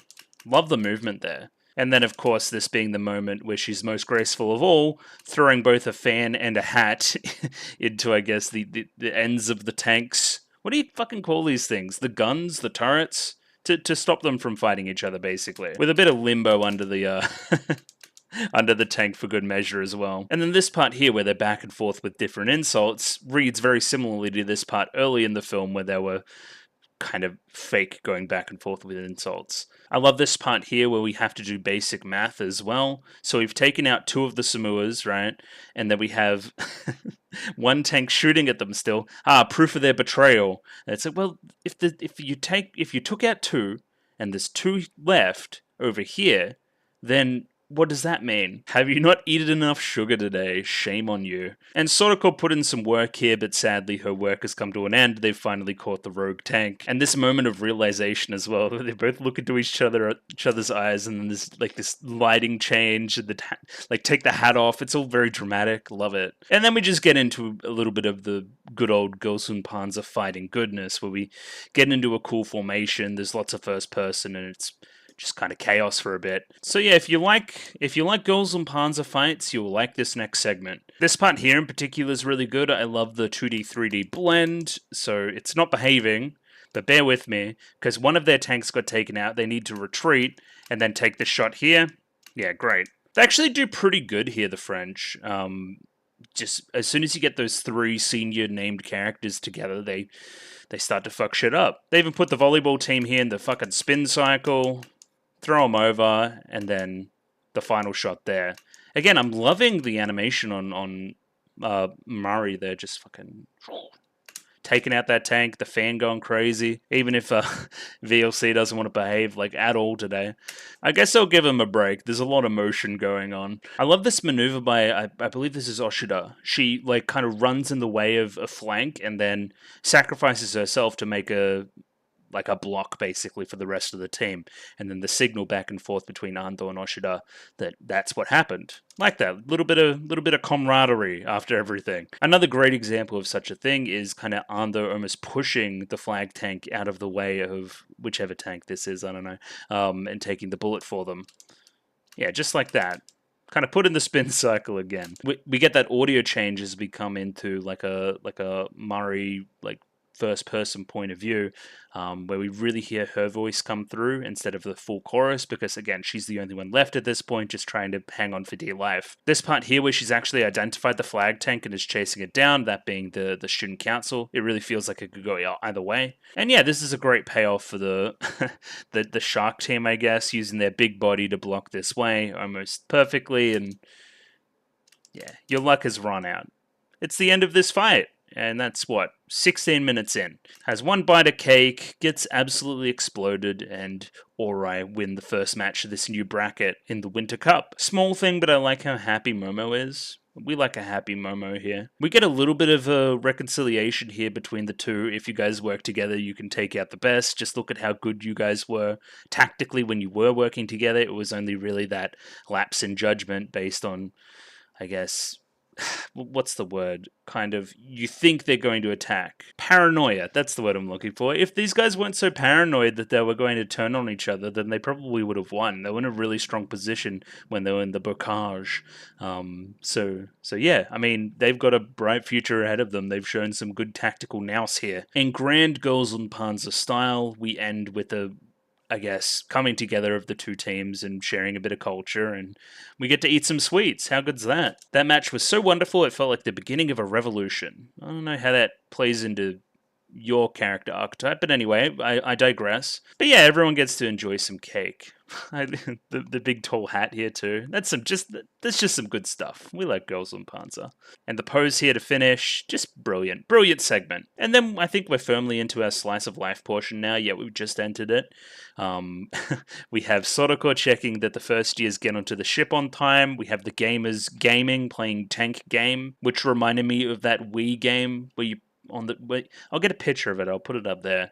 That's what I'll do. So gamers are gaming on the stairs. The first years go over here to see the pirates are fishing. One of the first years remarks that they haven't caught anything, and we continue to get this dynamic where there's kind of the clashing between the first years and the pirates. I just think it's quite comical. So it's these 4, and then in the back we see like senior figure, but then we see like Saki emoting. What's going on there? Minus the glitchy nature of VLC today.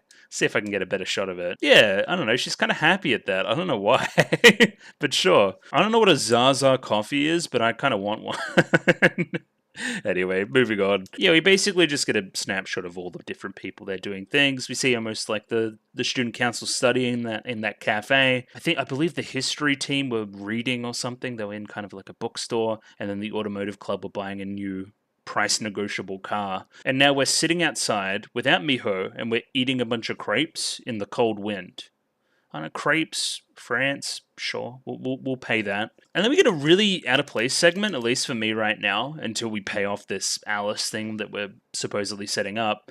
Like Alice and Miho are at the freaking Boko Museum again, and they're watching. They're in like a VR ride almost. You know the ones like I know they have a ton of them at Disney, but I've never been because I'm not in America. Reminds me of fucking Shrek 4D. You guys seen Shrek 4D? It's like Shrek 4D. Yeah. It's actually funny that I brought Shrek 4D up because I just read a YouTube comment that just came in. Apparently, the Girls and Panzer, these segments, the Dust finale, they were offered as 4D screenings as well for special screenings. So it's kind of like you're watching, in this segment in particular, you're watching the Girls and Panzer characters be in like a 4D-esque movie while you're in a 4D-esque movie, which is kind of fucked up. Yeah, that's really interesting. That's probably why they included this segment. So yeah, shout-outs to that. That's probably terrifying, by the way, just the tank noises and the shaking and stuff. Anyway, the first-person stuff here continues to be really interesting. I love the blend of the 2D, 3D. First-person angles, just something you don't see every day. I really like it. The outfits here are killer for both Alice and Miho. I particularly like how Alice's is very regal. Like, she definitely is the rich girl, right? Specifically, this angle here is the most impressive. So we've got a number of things going on here. So we've got a background, right? Which could be a 3D rendered space, or it could just be like a background. That's fine. We've got 2D in front of that, right? So then the layering here is getting a kind of cutout of this animation we've already done, putting a like filter over it, and then showing. Yeah, it's really cool. It puts us like we're almost in the ride with them. Like, it would have been very easy to just like cut out all this stuff here and just show us this again, and we'd really interpret it like fine basically, but this goes the extra mile, and I think it really works. Yeah, so they're being animated in front of that. They're cheering when the voice actors cheer, and like there's some shaky cam. Again, it's like the ride would shake when this kind of thing is happening. Yeah, the Boko Bear, he like almost won. He got 2 kills, but then the panda just fucking absolutely fucked him up. There's a different ride here where we're on a train and there's a bunch of lightning. And then, of course, as soon as we say the lightning is gone, gets struck by lightning in Boko Bear fashion. Yeah. Oh, this is like Thunder Mountain, of course. Okay, sure. Yeah, we're just doing like full-on Disney parody. Okay, sure. I commented in the moment. It was like me with Monogatari. As soon as you put a beanie on a character, they become like 10 times more cute. I don't know what it is. But yeah, I'm really loving Beanie Miho here. I love that shit. A weird thing here is that Alice has to buy a pass for the park, like a yearly pass. Okay, sure. Even though I thought your family like bankrolled it or something. Anyway, sure, it's fine. It's fine. Just make her pay away. And this is the plot important stuff. Have you picked a new school yet? I still haven't decided. Well, pick a school soon enough. I want to, and then have a match with you again, Miho-san. So yeah, this is being set up as something that will occur later in the Dust finale pantheon, I guess. So yeah, we're very mile a minute through this slice of life segment, because now we're onto the Chihatan setup stuff. Also, I'm looking in the background. What the hell is this? What is this? What are these background images? This shit goes kind of crazy.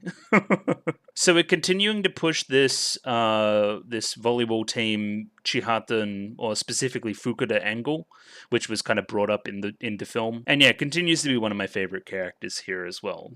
I just love how like over the bullshit she is of her school, and she just wants to like actually use real tactics. And yeah, we actually get to see that play out in the second half here, which is quite enjoyable in my opinion. Like, there's this moment here where she has a bit of the food, she almost forgets herself, backs up and bows, and then congratulates them on winning the first match. Very, very respectful, like obviously looks up to these, the volleyball team. So Fukuda asks the volleyball team about tactics, any other non-charge based tactics, or some charge based tactics maybe that we could use. And then they're like, let me think about that while we eat. And then they explain a bunch of different ways to eat tarashiyaki.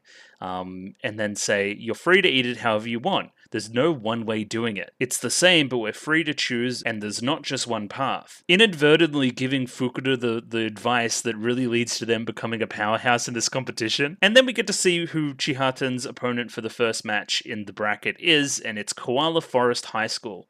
And we're going to flex our muscles here a little bit with Koala Forest High School when we have a look. The volleyball team joke that that Koala Forest would have a koala as their commander.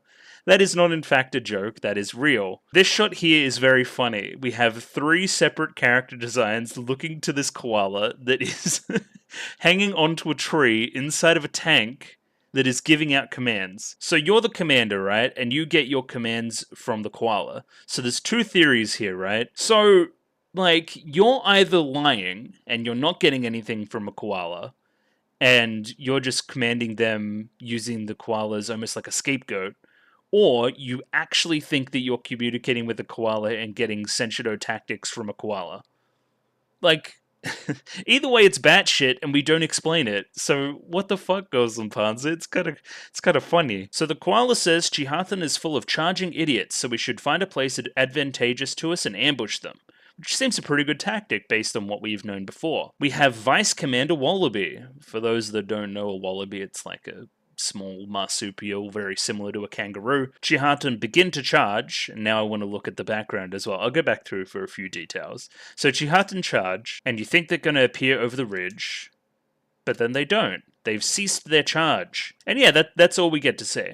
Okay, so a few things. This is very reminiscent of the outback, right? Lots and lots of red soil, desert-like, few trees here and there. Did I say red rock? Lots of red rocks. Like, this, for all intents and purposes, is what most of the country looks like.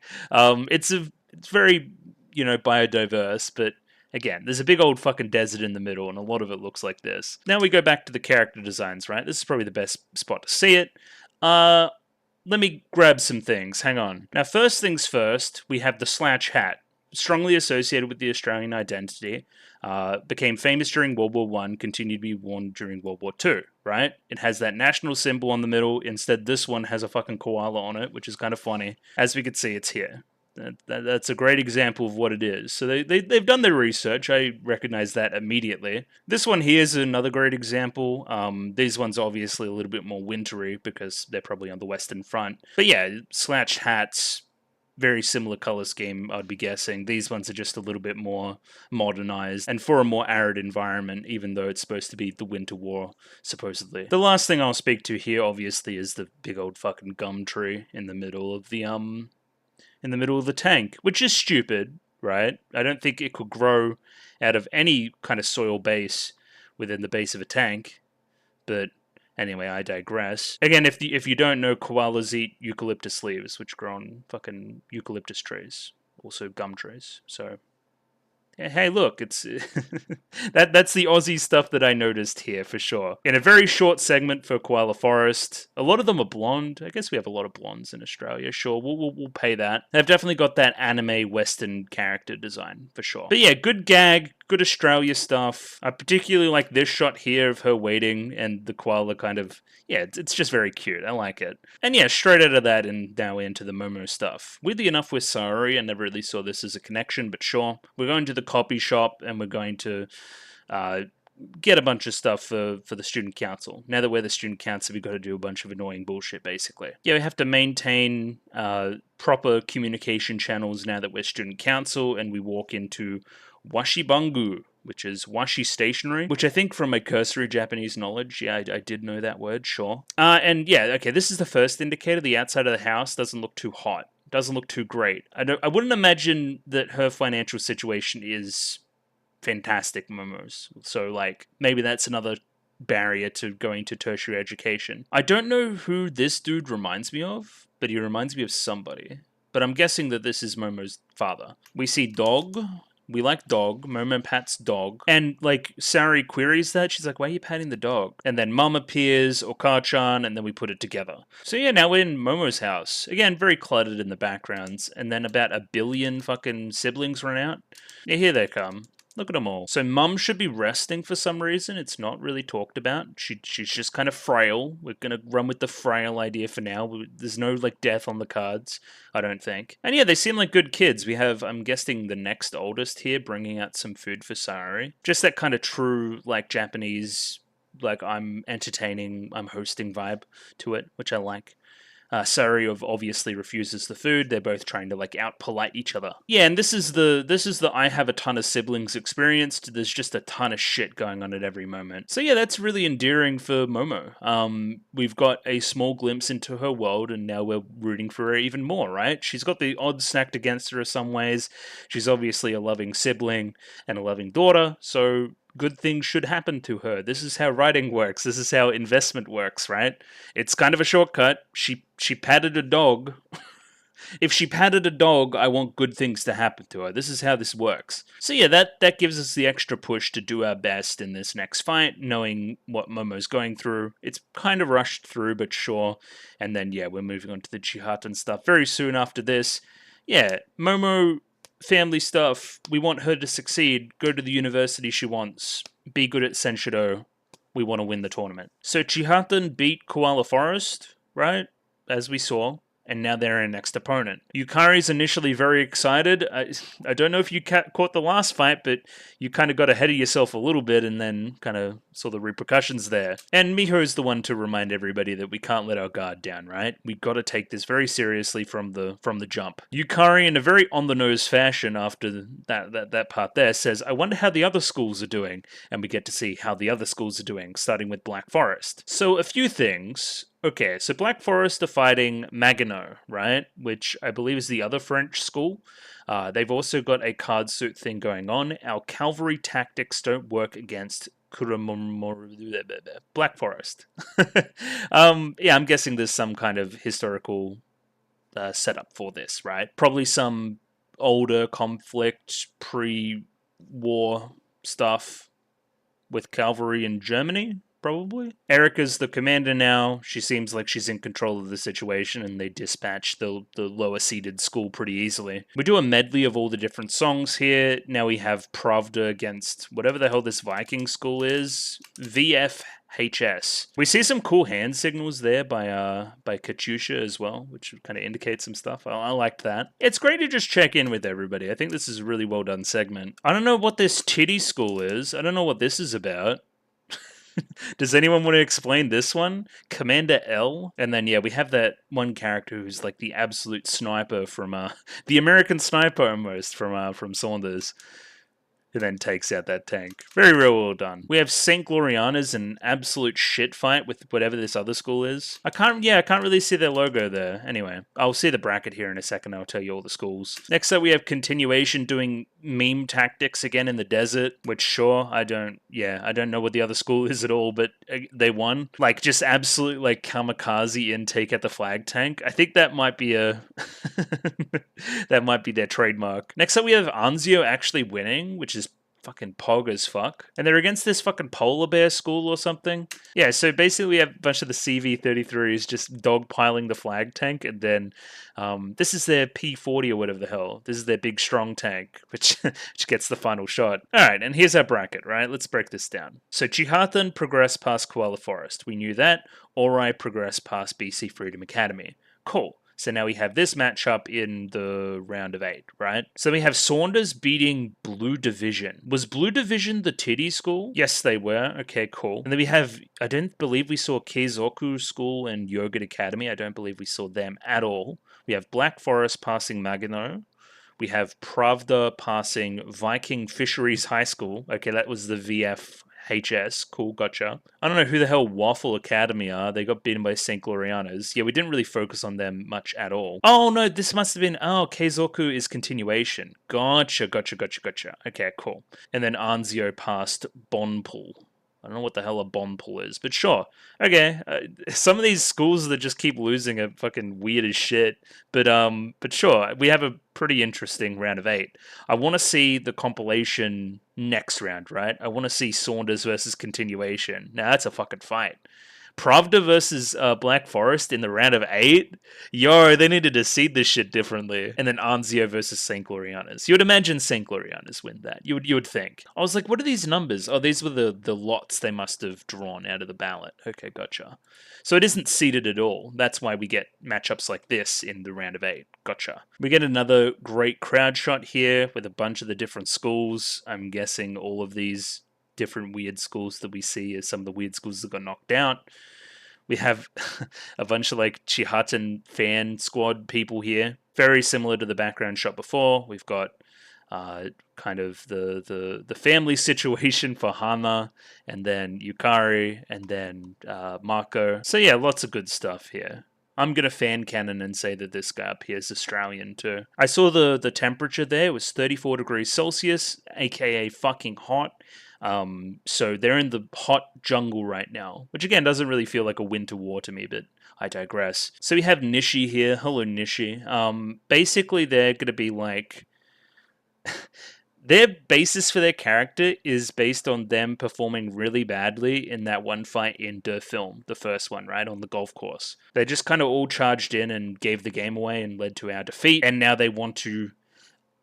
Chihatan beating Orai is repaying the favor for them losing before, right? It's showing that we've gotten better and showing that we've improved from our mistakes. Yeah, and they're just trying to like out-wholesome each other right now. Hell yeah. VLC aside. And yeah, we're straight into it. We get a Panzer 4 and we're straight into the action, basically. Even early on in the fight, we're talking about this piece of elevation, right? We're talking about controlling the high ground. I don't know why the pirate team thought it was a good idea to have the fucking flag up in the forest. That's just not good stuff, really. But yeah, their flag gets shot out of the fucking sky immediately, and they're knocked out pretty soon after this, right? Kind of disappointing. They're kind of my new favorites. So we don't really get to see them much, but it's, I mean, they'll be back for the next one, I guess. And here, basically, we see the joke we use for Chihatan. We use this 3 or 4 times. We're going to charge. Nishi says we're going to charge in now that, you know, they've kind of distracted the pirate tank. And then we have Fukuda, like, piping in, telling her to stop, and then saying, oh yeah, do a stepping charge instead. What kind of charge is a stepping charge? It's charging in place, which is standing still and shooting, which we can't do apparently. And yeah, the shark team gets taken out very, very quickly because they stood still and shot instead of charging in. And now we're going to do a goodbye charge, which is a charge you give to break away from the enemy, which is also known as a retreat. Can that really be a charge? Well, don't be stupid. It has charge in the name, so of course it is. Fantastic joke. I love how fucking simple they are. It's so stupid. So yeah, Chihatan's like better now, and they've got like some amount of tactics. And yeah, we've already remarked, I believe it was one of the special comments from somebody outside of the fight, said that Chihatan probably has the advantage in the jungle. Again, they've got like this weird camouflage on their tanks too, which I think is a great visual element that helps distinguish them in the chaos that ensues later on in the episode. This seems like a setup. If there's another battle, we will only raise the flag in our hearts instead of the real fucking huge flag that we've been using. And then the history team remarking that they needed to take down their flags as well. Which, yeah, I remember that. That was a whole thing. They got found out because their flags were peeking over the top of something in an urban setting, I believe. So yeah, they're like full-on hit-and-run tactics now. They shoot for a bit, they run away, they shoot for a bit, they run away. Almost trying to bait them into chasing them. Like, it's actually good tactics. So they're going to continue denying us the high ground, so we're going to set up next to near the high ground, near the lake, and wait for them to attack and ambush. It has also started to rain, it's very muggy, it's very, very fucking tropical, humid, jungly conditions. Chihatan has changed. Should we change? No. I don't know what that's about, but sure. I like that we get BC Freedom Academy back for special comments, though. I don't know what the Rose Bath is about, and then this is the part where we get bogged, right? Yeah, look at that. Yeah, it's getting very muddy, and then we get bogged. Soroko gets bogged, specifically their tank gets a little bit slippery in the mud, and now we get the Leopon team, the automotive club, to tow them out. We have Mako taking the initiative here, seeing Soroko in the dirt, and wants to give them a little push out of the bog. Out of the way, Soroko. She does like a sick fucking flip onto the tank, and then A cool jump to right in front of Mako. I really like this dynamic. I think it's pretty cool. We pan over to Chihaten. They're going to plan a remote charge, whatever that means. And we're going to thank Fukuda for her tactics. Thanks to the various plans you devised, we haven't lost a single tank. It's almost like you're some kind of fucking mastermind or something. You're the brains behind the operation. Don't let anybody tell you anything different. Like they're almost inspired by Orai's tactics in the past, which is interesting. It's like the new Orai versus Orai. Because, like, last season, they were the underdogs. They didn't have any fucking real tactics, and they had to try some weird shit. And it worked, and that's why we ended up winning the whole thing. We just really gelled as a group by the end. Chihaten's trying to channel that same energy. I really like the pacing within the fights as well. So we've gone from a pretty hectic opening, right, to like there's the part with the bog, that's a setup, and then we have us eating for a bit here, and then we're gonna plunge into chaos and basically it just be like full on like a fuck fest until the very end. And now it's specifically very dark out. It's gotten to the middle of the night. We see an owl. Fukuda reveals to everybody else that she's actually afraid of the dark. Which, I mean, kind of fits. You seem way younger than everybody else. So now we're going to do the charge ballad to keep her, I guess, sane while we're riding around in the dark. I don't really know what this song is, but it's kind of a bop. I really like the melody of it, as I spoke about during the reaction. Just it really goes in some weird directions. It's not very conventional. Yeah, they're really gelling together. I actually really like Chihaten in this episode. If you just want to watch girls in tanks riding through the jungle singing, then this is a pretty good show. I can't think of many others where you would see such a thing. They're just a vibe. They're just fucking loving it. They actually do some effective scouting here, and we shout out the lake as their destination at the moment, and that leads us to our rubber ducky strategies. I like how dead to the world Hana is here too. That's just great.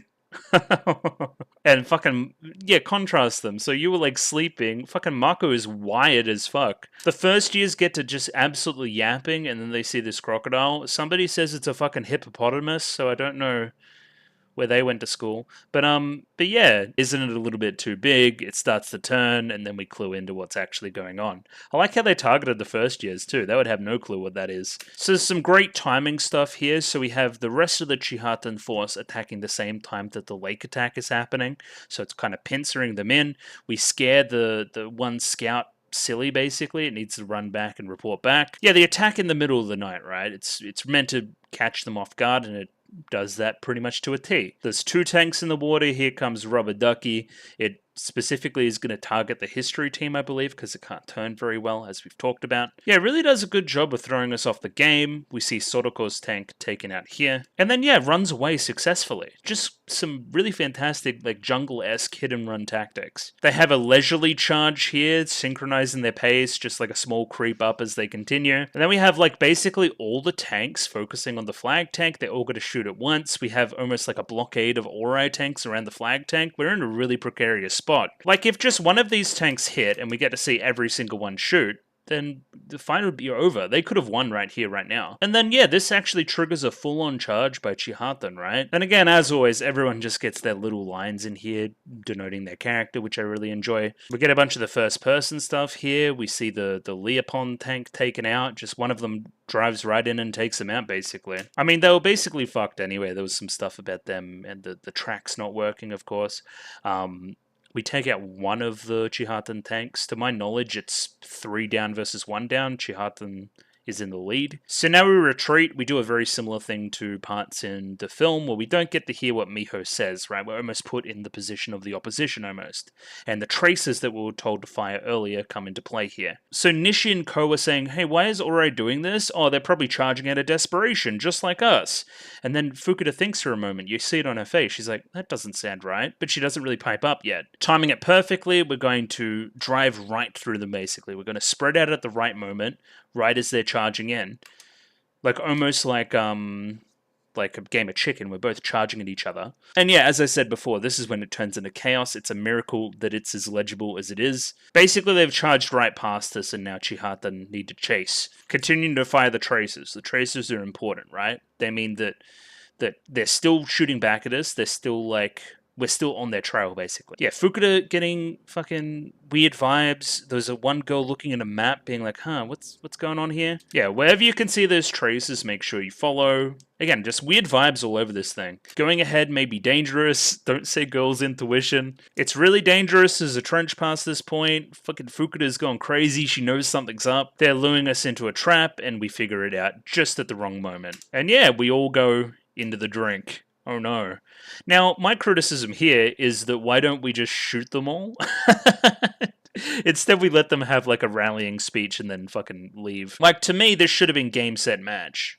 I don't know why it wasn't. In true Chihatan style, they continue to try to charge out of the trench, much to Fukuda's disgust.